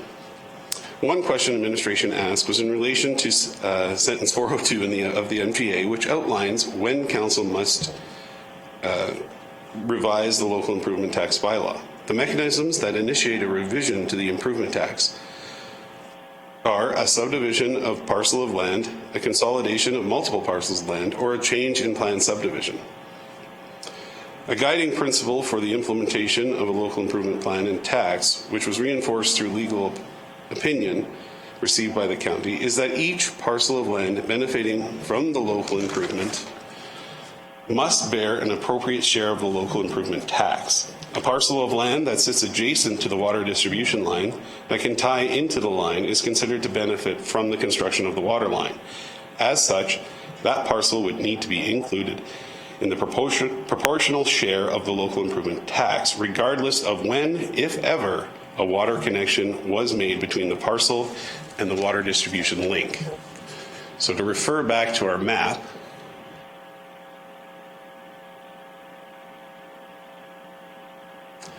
that means anyone that is adjacent to the line on First Avenue, adjacent to the line whose properties are frontage to the line on First Avenue or on Main Street or on First Street East, they would all be identified in the local improvement tax and would have to pay their proportional share accordingly.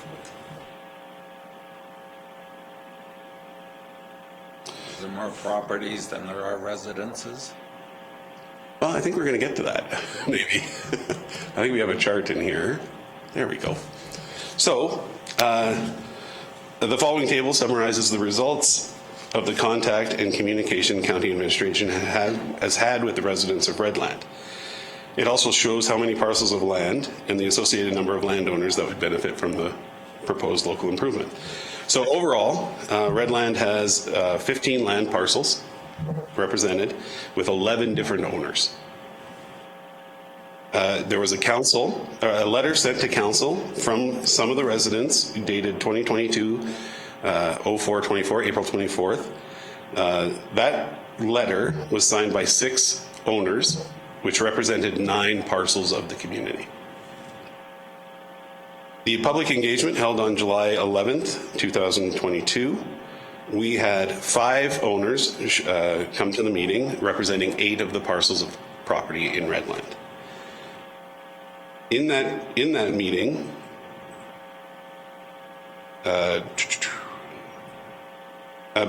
so based on that meeting and based on the plan identified, benefiting parcels to the plan are 10 parcels with 8 different owners. So far, we have expressed interest from 5 different owners that represent interest in connecting to the water new distribution line, and those 5 owners represent 6 parcels that are adjacent to the proposed distribution network.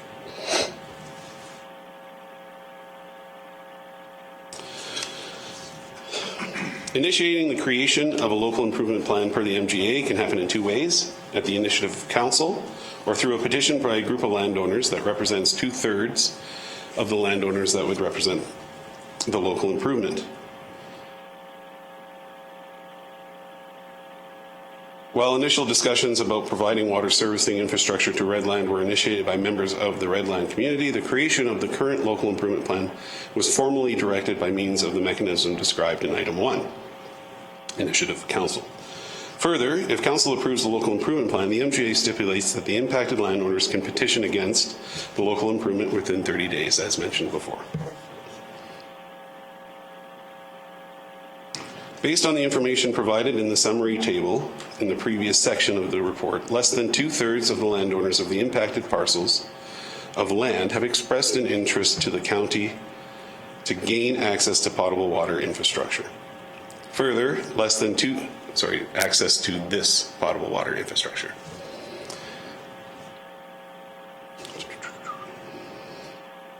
If council approves the local improvement plan as presented, and if following this, the landowners who have previously expressed their interest in receiving water servicing decide against the proposed local improvement plan, there appears to be a plausible scenario in which there may not be an adequate number of engaged landowners to achieve the 2/3 vote to stop the local improvement. The local improvement plan itself. The attached proposed local improvement plan shows that 100% of the cost of the local improvement are assigned to funds raised through local improvement tax. The MGA notes that a council may by bylaw require the municipality to pay the cost of any part of a local improvement that the council considers to be a benefit to the whole of the municipality. 4051. Following the above stipulation from the MGA, and because it appears to administration that the proposed local improvement benefits only the affected landowners in Redland with no apparent benefits to the municipality as a whole, the current proposed plan designates 100% of the cost of the local improvement to be raised through the local improvement tax. The attached local improvement plan, Redland Water Servicing document, includes all the information required by the MGA to be included as part of a local improvement plan document. The local improvement cost estimate provided by the county's engineering consultant is also attached for information. I'm not sure if council wants me to go through the local improvement plan itself. It contains numbers. It does contain some numbers and estimates based on what the payments will be. Council's wishes. In the package, and it's public information, so I've read through it, just me. I'm fine that we don't read it, but I do have a different question.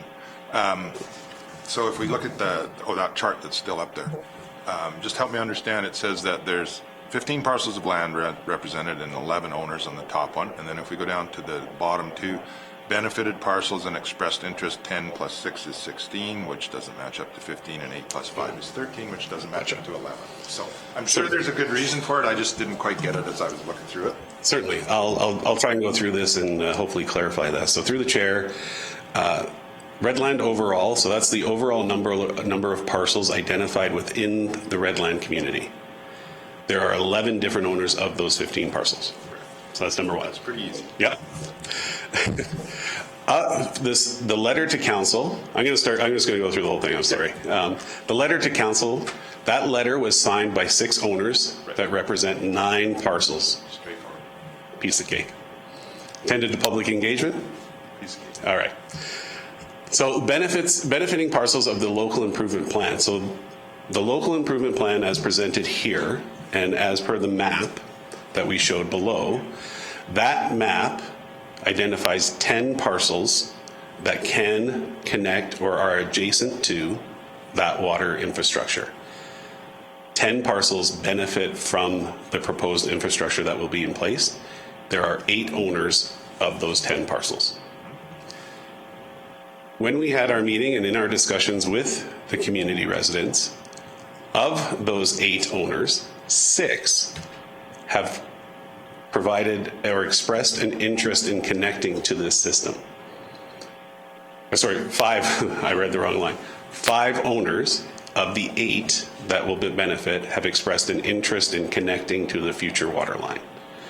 Those 5 owners represent 6 potential properties for connection out of the 10 that are potentially able to connect. I hope that. There are 4 parcels that are benefiting but aren't interested or haven't stated that they are interested. Yes, I think it would be fair to say through the chair, that we have not had communication of the 8 owners. We have not had any communications from 3 of them that represent those 4 parcels, correct?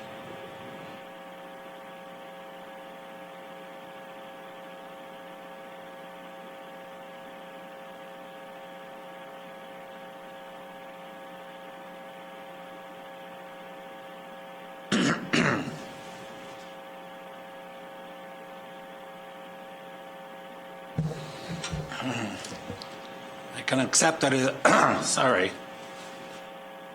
I can accept this as information. However, these 5 owners asked for help to fund $75,000 to get their water hooked up. And instead, we're putting $47,000 on 10 owners. Don't think it's going to fly. I know it won't fly. So they could have got water for $75,000. The county comes back with that $300,000 again. It's not going to look good, and I can't see the landowners going for that. If you're going to charge everybody $47,000. It only takes 2 of them to put in their own line. I mean, and what's it going to look like to the rest of the county? They can put it in for 75 and we want 300,000. I just have a hard time. I know you've made plans and it looks good and everybody can get service, but there's nobody living there. Redland's been there for 100 years. That's how many people are there. I don't know if it'll be a growth spurt, a developer comes in, but if a developer comes in, they could put in the water that they need. The water line's still going to be there. Why can't we just put in a simple water line and let them go? A lot of these places, $47,000. Well, that would be a major cost on their property there. I don't know what their properties are worth, but so with that, I'll make a motion that we accept it as information. Can I ask what's the difference between the $75,000 system that the residents proposed and this $400,000 one? Through the chair, I believe the $75,000 one is referencing a quote that was received by the residents and forwarded to the county. Upon review of that quote, there are some differences between the two, most notably that the $75,000 system only contains the water line and no other apparatus or meters or flows or flow pressure reducing valves or backflow preventing that is required by the WRC. So those are all additional items that would need to be considered. We did do a comparison of the $75,000 quote that was provided to the residents with the estimate given by our consultant working on this. And if we eliminate or if we match them with the items that were provided in the 75,000 quote, the estimate from our consultant is actually right in line with that. It's actually a little bit less with the estimate. So based on the equipment that was provided in the quote and based on the estimate that we're working with, they are in line. But there are differences in what is being provided.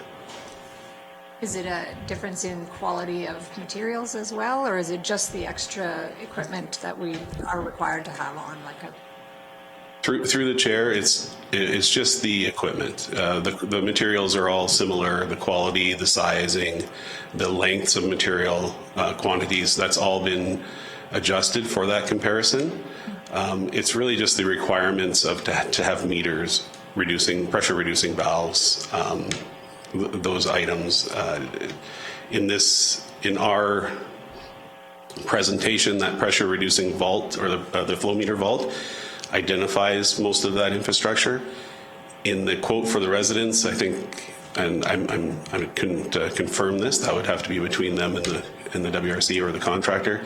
I believe the cost of those vaults or requirements would be addressed somewhere else.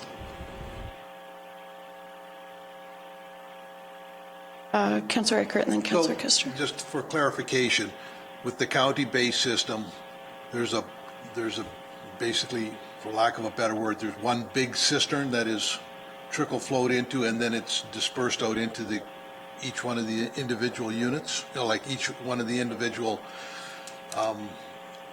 people that are taking water. Yes, through the chair, in the county proposed system with this infrastructure, or for this local improvement plan, there is a centralized vault that controls pressure reduction as well as metering from the WRC. That eliminates, we believe that eliminates the requirement for individuals to have a vault on their own properties. However, it is still a trickle flow system. There is no cistern held by the county. Cisterns would be the responsibility of the property owners themselves. The county would just be basically handling all the pressure reduction and metering for the WRC as a connection point, and then passing metering and charging residents for a trickle flow based on consumption after that.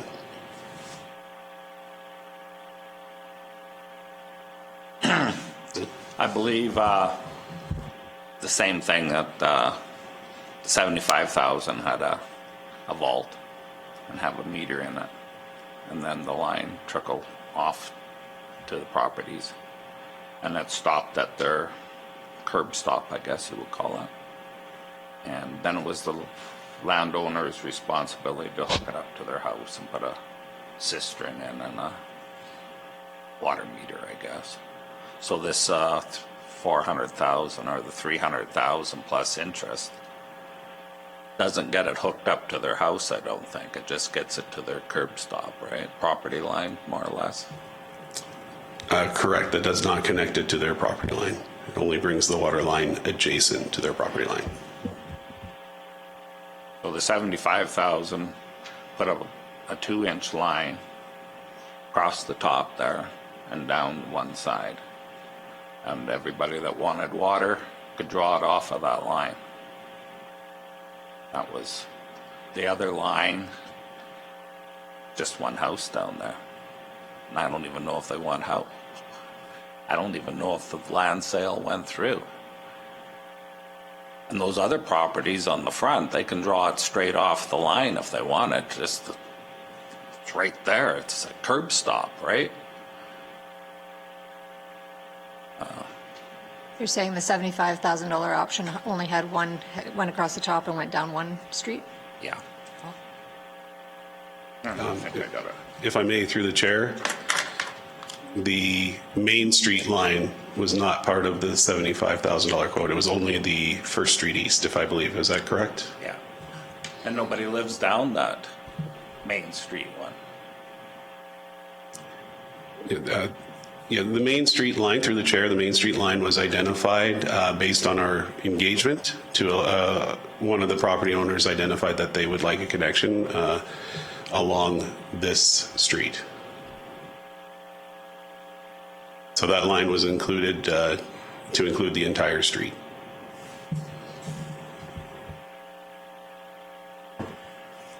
Okay, some of my questions have already been answered. What about First Street, where the WRC main line goes through? There's a property that's right adjacent to there. What if that person decides to hook up? How would that look? Through the chair, based on the local improvement project that we're identifying here, that would be separate from the county system. They would have to organize that as a rural connection with the WRC, I would assume. If we wanted to do it as a county-owned system, then additional infrastructure would have to be installed. Okay, the difficulty I have with that is they're within the hamlet boundaries, and if we're doing a local improvement tax, and then they have a separate agreement with WRC within the hamlet boundaries, I'd have a difficulty with that, being that they'd be charged different. Like They should, to me, the hamlet's a hamlet. It's what, it's a service, sorry, it's infrastructure that was never available before. We're putting in a new system, so it should be available for everybody. Whether or not they use it, there will be a fee attached to that. Like, they'd have to pay that same fee, in my opinion. And then moving forward, the operational costs of this, I'm assuming, would be county staff to go out here, probably have to do a weekly sample in this system somewhere, and flushing and things like that would be for our cost because it'd be our system, correct? Yes, through the chair, we would have to do some sampling or testing in that area. That would be part of our regular day-to-day operations with the utility staff. And through the chair, if I may, I will also offer that if the county wanted to install or put in any additional infrastructure for future connections, it would probably go along the same lines as this local improvement. So they would not be so somebody on First Street West, or even west of that, the next street over, say in the long term, if somebody requested a connection, that would be a separate local improvement, and they would have their own charges and fees as part of that local improvement pack, similar to the one that's being presented. These residents would have this one if it went through, sorry. We have an 11:15 with legal, and I'm just gonna ask if we could, my apologies, but we'll resume this conversation following that closed session. So just mindful that it's legal. Also, just to note, there is a motion on the floor at this point. Councillor Kessler made a motion to accept this information. If council wants to accept it as information, they can. However, Councillor Kessler can also withdraw his motion if he wants further discussion on the matter. I'll withdraw it if there's more discussion. Okay. Councillor Larson? I just want to get a little bit of clarification on this upcoming meeting. Is this to provide advice to the county as a municipality then, and it's not an individual thing, correct? Yes, correct. Okay, I just wanted to make sure I understood what we were doing. Okay. I will move us into closed session. All in favor? Motion is carried. Take a 2-minute bio before we start. Brian, should we make a note on the record, or? No, we should just break for lunch at this point. Okay.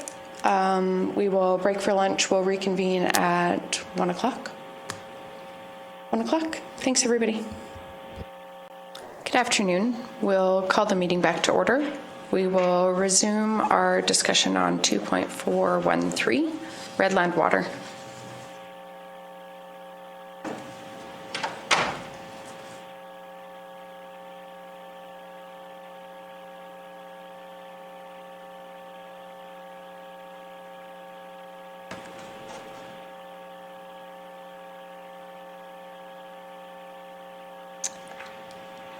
Can I ask a question, or do you have something more to present? Yeah, nothing to present right now. Oh God, my question escaped me now. Yeah, so you have indicated on your, oops, somebody moved the recording. Oh, there we go. That you've indicated that 5 owners with 6 parcels of land expressed interest in connecting to the water line. And did they know the cost at the time that they expressed this interest? Through the chair, no. The costs weren't determined until after the plan was set. So the plan was set based on the response of the community. Gotcha.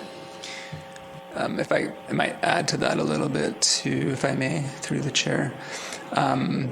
At the time that we did do the presentation to the Redland residents, just in regards to explaining the local improvement plan, at that time, and based on the legal review that administration received since then, the information came out that as part of this local improvement plan, they did confirm that any lots that this line runs in front needs to be included as part of that local improvement plan. So that would also be new information to the residents as well that they weren't aware of at the time.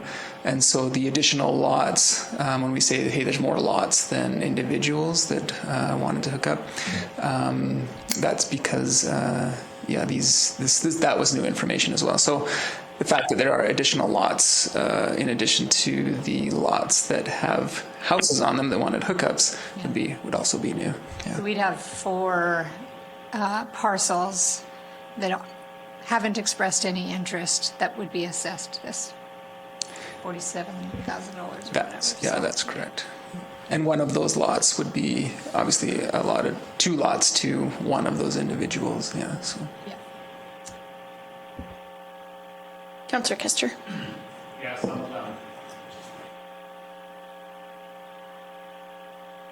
some of those lots live adjacent to the pipeline, so they could just hook into it. So one of the lots that could just hook into it is one of the ones that own about 2 or 3 parcels of going down that main street that has nothing on. This guy right here owns all this. He could just hook up there. But anyway, couldn't we not have one plan here, forget this one, and when this one wants the water, look at it again, because I'm thinking it would be cheaper even for him to hook into there. Yeah, through the chair, certainly that's a possibility. The reason why we included that line down Main Street is there is a lot on Main Street where one of those residents did request interest in water hookups, so we ran that full line. So this was... this one right here? No, it wasn't that lot. It would have been, right there. Yeah. So this is one of the reasons why administration's made the recommendation that we have to accept it for information and then go back to Redland and say, hey, this is what we've got, just in case potentially that location, as an example, maybe they would go say, hey, never mind, I'm okay with not putting water on that lot, or if they want to continue on it. But just give them the opportunity to take a look at the information as it is now and see if they wanted to change any of their requests, given that there is new information here that wasn't really covered in the community session previously. So we could just have one improvement tax just for a single line. That should be an option and a price for them, because they're going to see the 300,000. 3 years ago, they were showing the 300,000. They all said no. They can't afford the 300,000. Now we're just come back 300,000 plus interest now over time. Well, you know, they're going to say no. Especially when they know they could have had it in for 75 and made it work.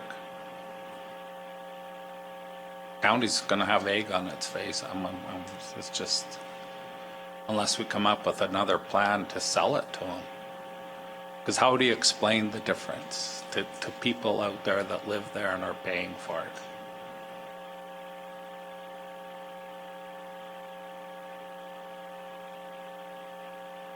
Because the one for 75,000, everyone see, went here, and down here, flushing of hydrants there too. And got that place, that place, that place, that place, that place, and that place. The other guy, person that lived here, sold. This one here isn't living there anymore, and the new owner there I've never met.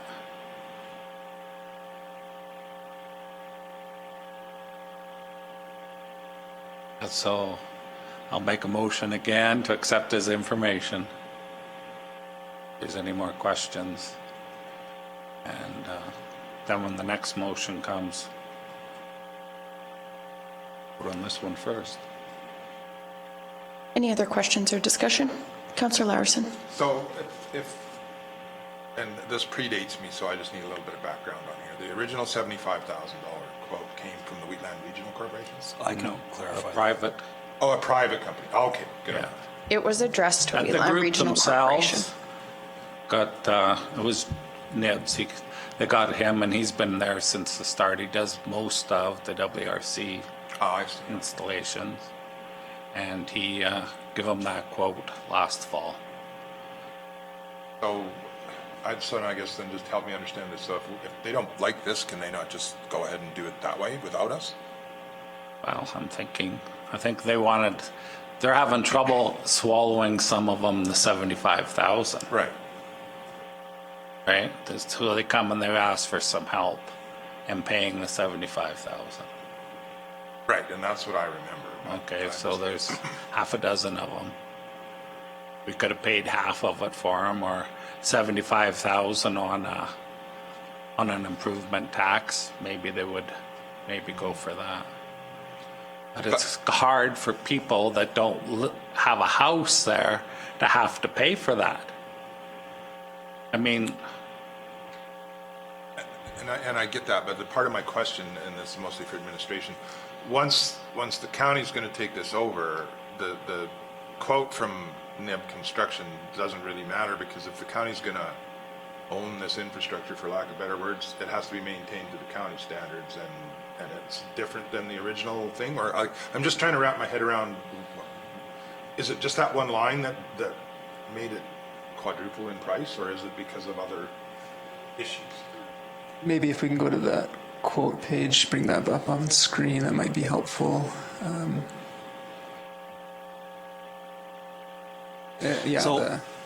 I can answer some of this. So the quote was done by the residents, and I don't believe there was any input by county staff on that. It was some information gathered from possibly WRC, not through the board, because it did not come as a board decision. They got a quote. Our staff has reviewed it, and it's not the same as what we're offering now. I believe it's been said multiple times. It's not the same as what was there. It's basically the same as what another engineering firm looked at it before. And it is a service that was not there before. So, if anybody else recalls. Yes. To me, the $75,000 thing is of no relevance, because it didn't meet any standards that we had. I think it's the same as the one line. But it wasn't. Didn't have the other line in it. Okay, but it wasn't quoted through our proper channels through the county, which we have a procurement policy that we have to follow. We have to follow certain engineering standards and all that kind of stuff. It's not even apples to apples. And I think it's appropriate that administration prepare a project, like a project proposal that integrates the ratepayers that have expressed potential interest, which you indicated at the engagement session.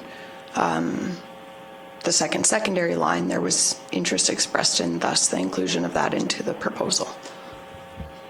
So I don't think we can just arbitrarily negate one ratepayer's expression of interest in servicing when they've expressed that, recognizing that we have more information that needs to be provided through further engagement to those ratepayers. But I think administration was justified in integrating that into the proposal when there's that potential expressed interest based on the information that was provided at the time. Just for ultra clarity, the pressure reducing vault, I understand that this quote, obviously that's integrated into this proposal. The alternative that you referenced would have that being done on an individual basis. Would that meet county standards? And are there risks, or just if you can help me understand the rationale for going with the more centralized pressure control, recognizing I'll need this dumbed down to water servicing for idiots, or for low capacity understanding of utilities, let's put it that way. Yes, through the chair. So the flow vault, or the flow meter vault that's identified in the plan, is a requirement from the WRC as part of connecting to their transmission line. They do this with anyone who is connecting to their system. They have to have a vault in place. For the local improvement plan, the county centralized the vaults that would be required. Without that vault, even if the WRC did not require us to have a centralized meter for coming off their line, in a rural connection through the WRC, they require a vault on each property. Now, smaller than the one that's identified, but still of a cost. And that is something that definitely something that was not identified on outside quotes that we've reviewed. There were no WRC requirements in that proposal. This one does have that added to it for sure, and the centralized system is kind of a combination based on the WRC requirements and trying to make this as economical as possible for each individual resident.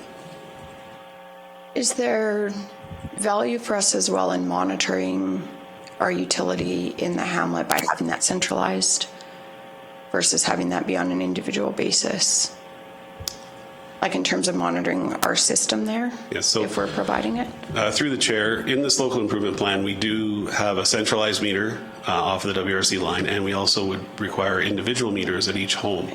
That centralized meter would add an extra value, extra protection or value where we could identify potential leaks between the vault and the meters within the home. So basically leaks along the main line system. So there is an added value and protection with this layout or this design. Thank you.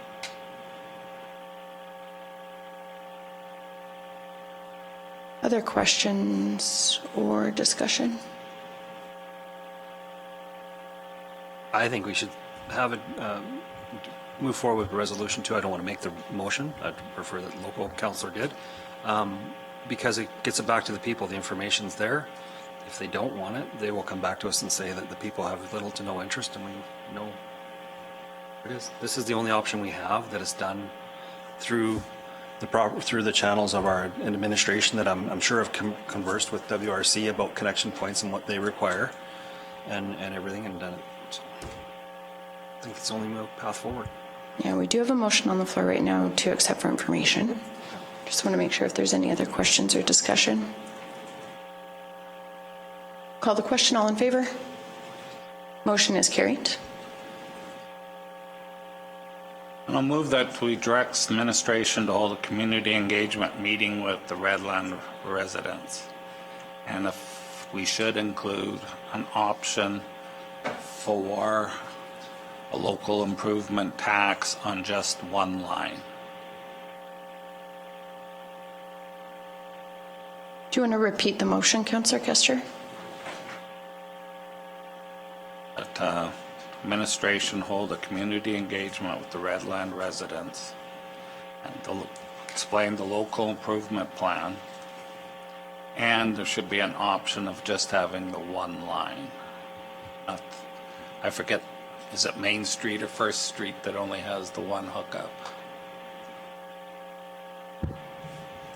First Avenue. Earlier it was referenced Here Main Street. to here. Like a T. Yeah, for reference, the conversation was removing Main Street, Yeah, I believe. remove Main Street. And what would the local improvement tax look like then? If I may, through the chair, also there is a second resolution that might cover what you're in the actual report that might cover what you're looking for here too. Resolution 2. Resolution 1 and Resolution 2. Yeah, 2. We'll hold the community engagement, but have ready local improvement tax just for the T line. Understood. Right? Understood. This presentation plus an option of maybe just having the single. Is everybody clear on the motion? Any questions or discussion? How much more work is that for administration? Because it changes a whole lot of parameters. Like I don't think, is it just a matter of just chopping this one off and then everything else stays the same, or does it downsize the line? Does it like, I'm just trying to, is it a lot of work for you guys? Because. Oh, go ahead. Okay. Through the chair, administration, the extra work for administration to adjust the documents and the estimate would be negligible. I think the time, the only part that would require additional effort is reaching out to the community again and scheduling the event. So really no large impact. Thank you. Any other questions or discussion? All in favor? Opposed? Motion is carried. We'll move to 2.414. Rosebud Martin Avenue Stormwater Drainage. This was in our supplemental documents. Yes, good afternoon. Bryce Mackin, Manager of Technical Services again, presenting Rosebud Martin Ave Stormwater Drainage. This is a capital budget from 2022, and upon tender results, we're bringing back this RFD. The total project cost for the Rosebud Martin Ave Stormwater Drainage Capital Project was originally budgeted at $150,000, based on a preliminary cost estimate completed in 2021. Based on the project tender results recently received by the county, and due to additional engineering and surveying work that was required as part of the engineering design, the new total project costs are projected to be approximately $192,500. Due to delays in tendering this project, current availability of contractors, and weather restrictions for completing this work, construction for this project is proposed to be deferred to 2023. The reason this request is currently being made to Council for approval of the increased budget and the deferral to 2023 is to allow the county to still award the tender in September of 2022. This will also allow the construction work to be scheduled and completed as early as possible in the spring of 2023. And there is an image identifying the original layout or the original picture from the project sheet that was part of the capital budget. Basically, the project consists of installing some curb and gutter, as well as a catch basin, and a connection to an existing culvert in Rosebud. With that, administration is recommending that council approves the increase to the capital expenditure from $150,000 in the 2022 budget year to $200,000 in the 2023 budget year for the Rosebud Martin Ave Stormwater Drainage Project. Council's wishes. Councillor Larson. So if we approve this, then that allows us to put it out for tender, secure not only a contractor but a price, so that we don't get any surprises. That's what I'm guessing. Correct. The tender for the contractor has already been advertised. This would allow us not to have to advertise it again. Okay, I move that council approve an increase in capital expenditure from $150,000 in the 2022 budget year to $200,000 in the 2023 budget year for the Rosebud Martin Avenue Stormwater Drainage Project. Questions or discussion? All in favor? Motion is carried. Move to 2.415. Rosebud Water Main Capital Project Budget Increase. Hello, Bryce Mackin again, Manager of Technical Services. Administration is similar to the last one. This is a capital project that we've tendered, and with the results, we're requesting some additional funds. The total project cost for the Rosebud Additional Water Main Capital Project was originally budgeted for as $480,000 based on preliminary cost estimates completed in 2021.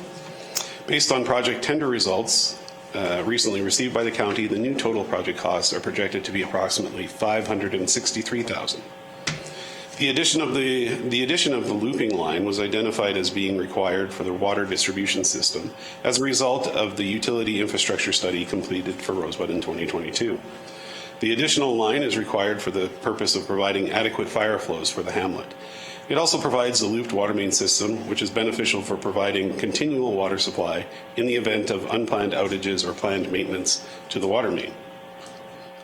Pending council's approval, the additional capital budget, this project is approval of the additional capital budget. This project is scheduled for completion in 2022.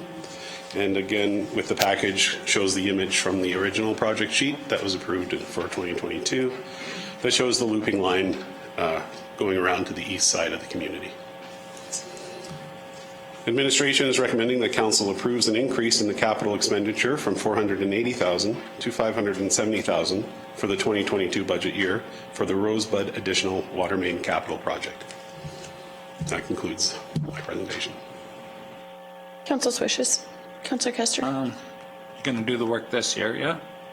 Yes, it is planned to be completed before the end of October. So this here line will tee into the other one. Is that after the pressure pump? So it's going to be a pressure line, same as the other one? Oh, yes. Gravity. No, this will be a pressurized line. So that same pump will run both? Correct. Okay, and the pump is, I'm thinking, big enough. Somebody looked at that. Yeah, through the chair, the study that was completed identified this as a deficiency and that the current pumping system will be adequate to maintain. Okay, both lines will be open at the same time all the time? Is that the plan, or? Yeah, through the chair, once it's connected, it'll be one continuous loop, so it'll always be continually running through the whole system. So is it a loop or is it a tee? It's a loop. It gets teed into the existing line, but it's a loop. It creates a loop so that the system is serviced. You can service the community from either of these two main lines that will now be in place that come around. So we currently have a line that runs straight south, more straight south. This line will connect to the east side of the community, and that will create that loop between the two systems. I'm just doing hand signals in a council meeting. Nobody knows what I'm doing at home. Does the water go right around on a circle then? Yeah, basically, yes. So there's no more capacity then, is there? Oh, there would still be capacity, and there'd still be the ability to tie into the system in a future date. This improvement, currently the east, southeast, and south side of the community, fire flow pressures do not meet our requirements. By looping this system and tying this line in at the other side, it pressurizes the whole system at a very equal rate so that all connections, whether you're on the east side of the community or the west, will have adequate flows and pressures. Just to add to that. It eliminates those dead ends. Yeah, just to add to that through the read, it depends on who's got their water on at the time. It could flow one directional, but it could take both directions at the same time. What this does, as Manager Bryce mentioned, is if they have to turn on the line for fire flows at the end, it has the ability to flow both directions to service that, and it's the pipe that was the restricting value for those fire flows, and so it's very flexible in that way. The other advantage is if you do have to, which is why the other advantage of looping the line, if you do have to take down a portion of the line, that you can still feed it from the other direction, so you don't have a complete outage if you ever have to do maintenance on the main water line. So there's the advantage there as well. That's what I thought. I move that council approves an increase of the capital expenditure from $480,000 to $570,000 for the 2022 budget year for the Rosebud additional water main capital project. Any questions or discussion? I had a question to administration. If we didn't have the $563,000, works out to $5,000 basically per capita for, what would happen? You would have, like, what changes? Rosebud didn't get any bigger. The system is there. Just like, what is the downside if we don't spend that money? Through the chair, the capital project, or this project, was identified to improve and meet the fire flows on the side of the community. That is the main purpose for this. If this was not approved and if we didn't go forward with this project, then those rates would remain. That deficiency would remain as being identified in our our infrastructure plan and study that was done. So there would be no changes to the existing community and how the system works currently. It would just mean that those improvements wouldn't be completed or taken care of. Are we liable as the county for having X pounds of pressure for fire flow? Oh, I only ask because I know that there's all sorts of developments that have fire hydrants that are basically flushing hydrants that the fire departments in these various communities use, but they're not up to standard, right? They're not up to standard. So are we, like, this is a tremendous amount of money in a community that showing no signs of growth yet. And I'm just wondering if we're getting the cart before the horse. I know I should have brought this up before. I just never, at the last budget meeting. Through the chair, I can't speak to whether or not the county would be liable as far as any damages or insurance or anything along those lines. I will comment, though, that it is required as part of our standards and engineering standards and design standards. So communities that are being built or have been built as we're doing these reviews, the fire flows that we're not meeting are by our design.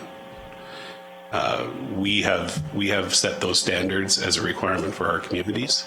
So future communities and existing communities, and that's part of what this study identified, is that the deficiency that was identified is based on our standards and engineering practices.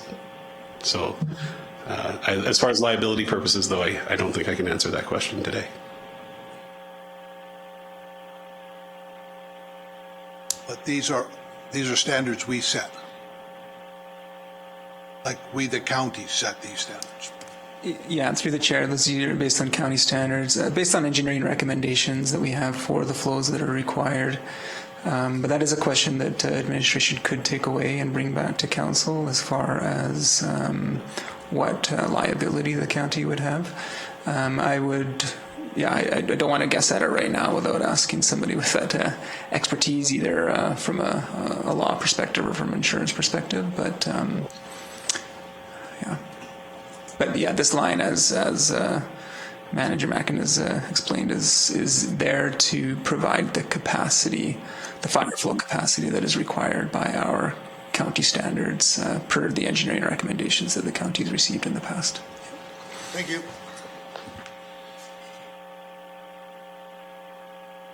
I can add a little bit to that. My experience in dealing with when incidents happen and stuff like this, if there's a standard, if it's an engineering standard, for example, set by a professional engineer, and you have that standard and you don't meet it, you will be liable for that, because that's all part of the reasonableness test. So that's just generally how things work, but it certainly wouldn't hurt to get a legal opinion if you want.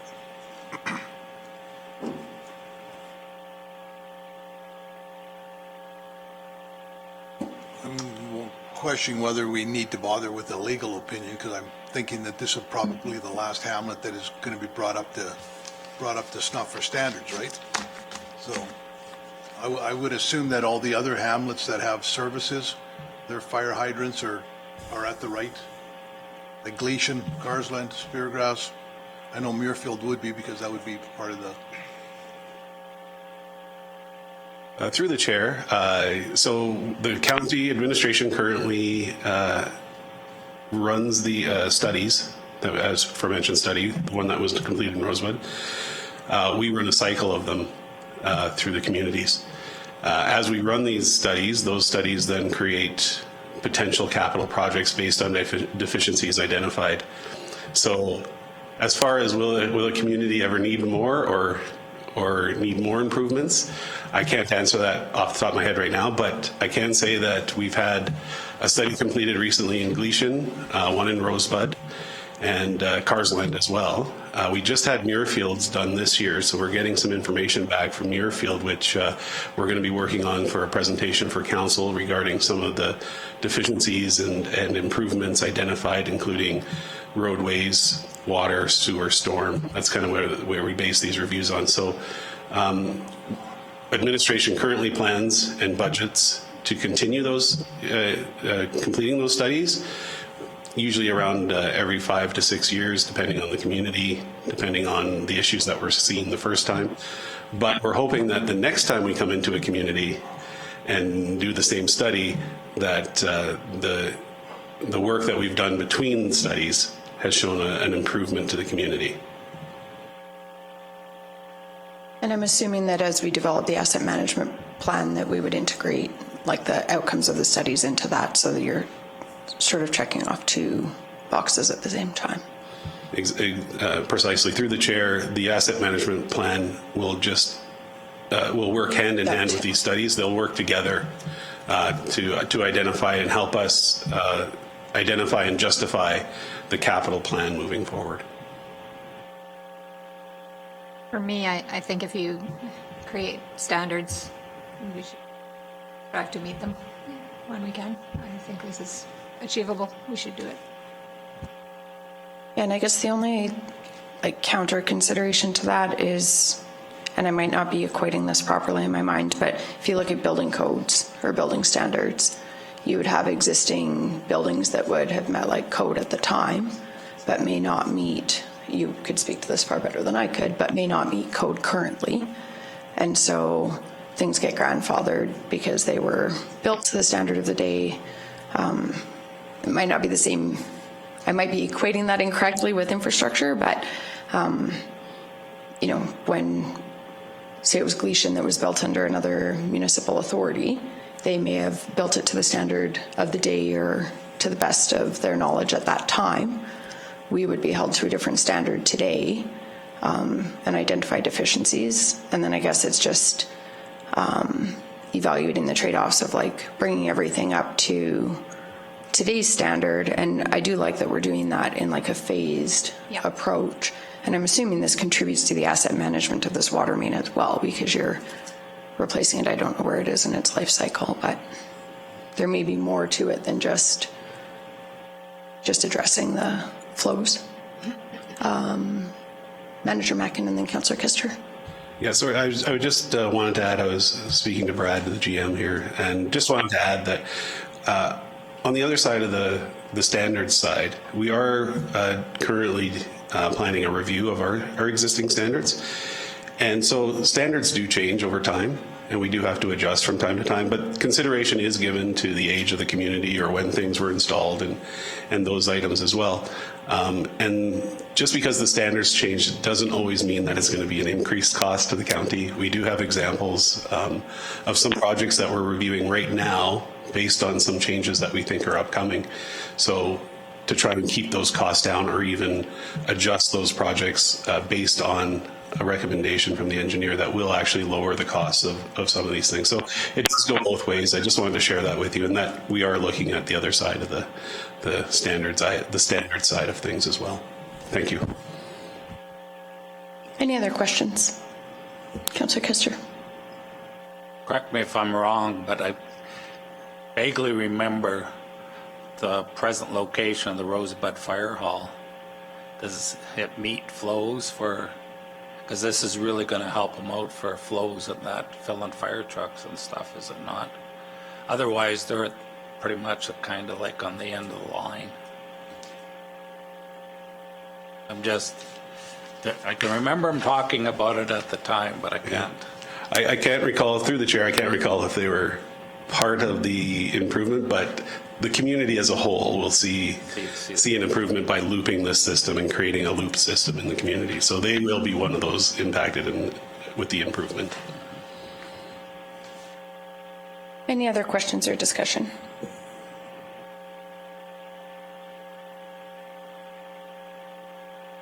I didn't mark. Do we have a motion on the floor? Councillor Larison? I'll move that council approve an increase in capital expenditure from, oh, you already did that? There's sorry. a motion on the floor. Never mind. I'll call the question. I'll call the question. All in favor? Motion is carried. Let's move. Is administration prepared to move to the MDP discussion? We could do that and then correspondence. Perfect.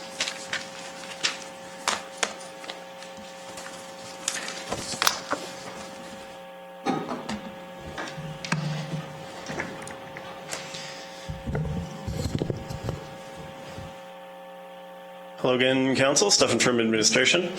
So we've gone through the document, and believe we've addressed all the issues that were brought up. So flag them here. Maybe we can just check as we're going through. It'll probably be hard to read with the changes here. So the comment is actually or the new wording is within this comment. So I think most of them were pretty straightforward, but there was the question about the AUC, AER thing, where we kind of tried some revised wording, so we can have a look at that. So maybe I'll just flip through these first ones and let me know if there's any issues with these. That was just removing the 3,500 part. These were updated based on the new pillars. I believe there was a typo in this one. We just kind of changed it so it worded better as well.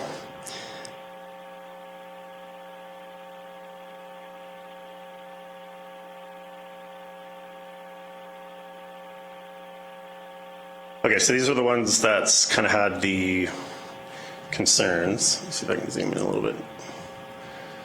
So there's two sentences here that were changed. So maybe just starting with the first one. So we changed that to Wheatland County's rich in natural resources with extensive coal, oil and gas fields, gravel reserves, and solar and wind resources for power generation.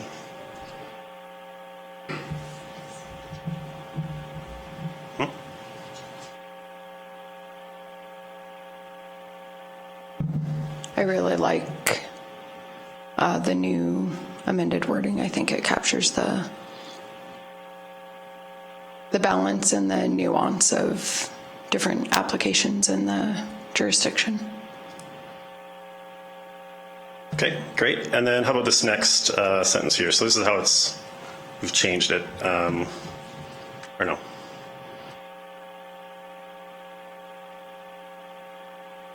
Yes. Yeah, that's this part. the new wording. Oh, I see. There's an extra period here. That is the other one.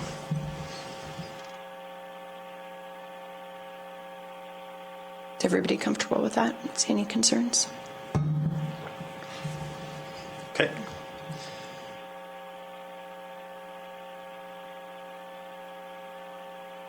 That was just a typo.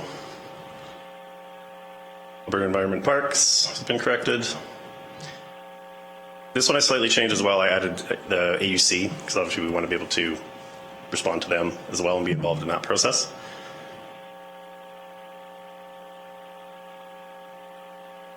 And I believe that was it.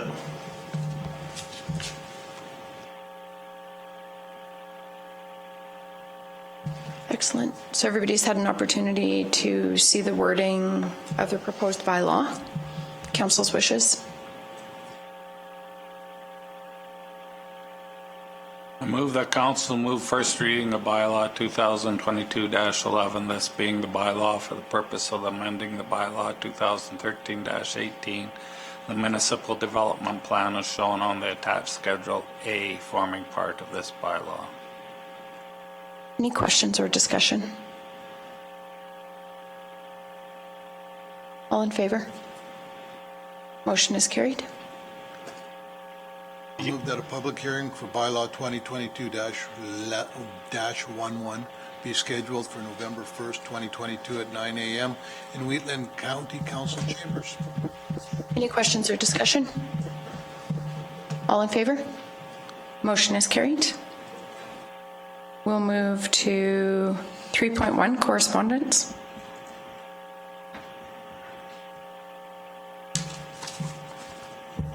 Letter from Alberta Environment and Parks regarding the water license transfer. I do want to thank administration and Siksika Nation for the collaborative work to address the concerns that were raised regarding the transfer application. There is correspondence from the National Police Federation and a response from Chair Kissel regarding the request for a speaker. So there will be somebody at the District 2 meeting regarding policing already.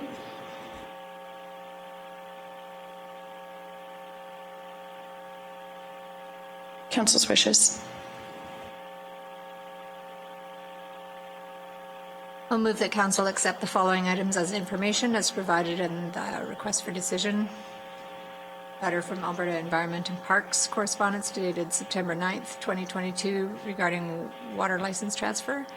National Police Federation correspondence dated September 12th, 2022 regarding a call to action. And the District 2 Chair correspondence dated September 14, 2022 regarding a request for speaker. Any questions or discussion? All in favor? Motion is carried. I'll move us into closed section under section 16 regarding Memorandum of Understanding Water Servicing. Good afternoon. We've moved out of closed session and we have one motion arising.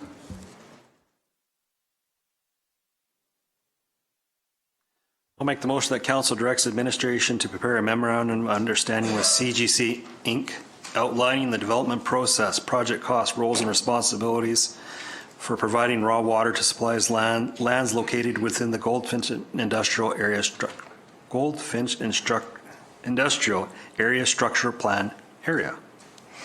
Any questions or discussion? All in favor? Motion is carried. I believe that brings us to the conclusion of our agenda. Meeting is adjourned. Thanks, everybody. Thank you. Have a wonderful afternoon.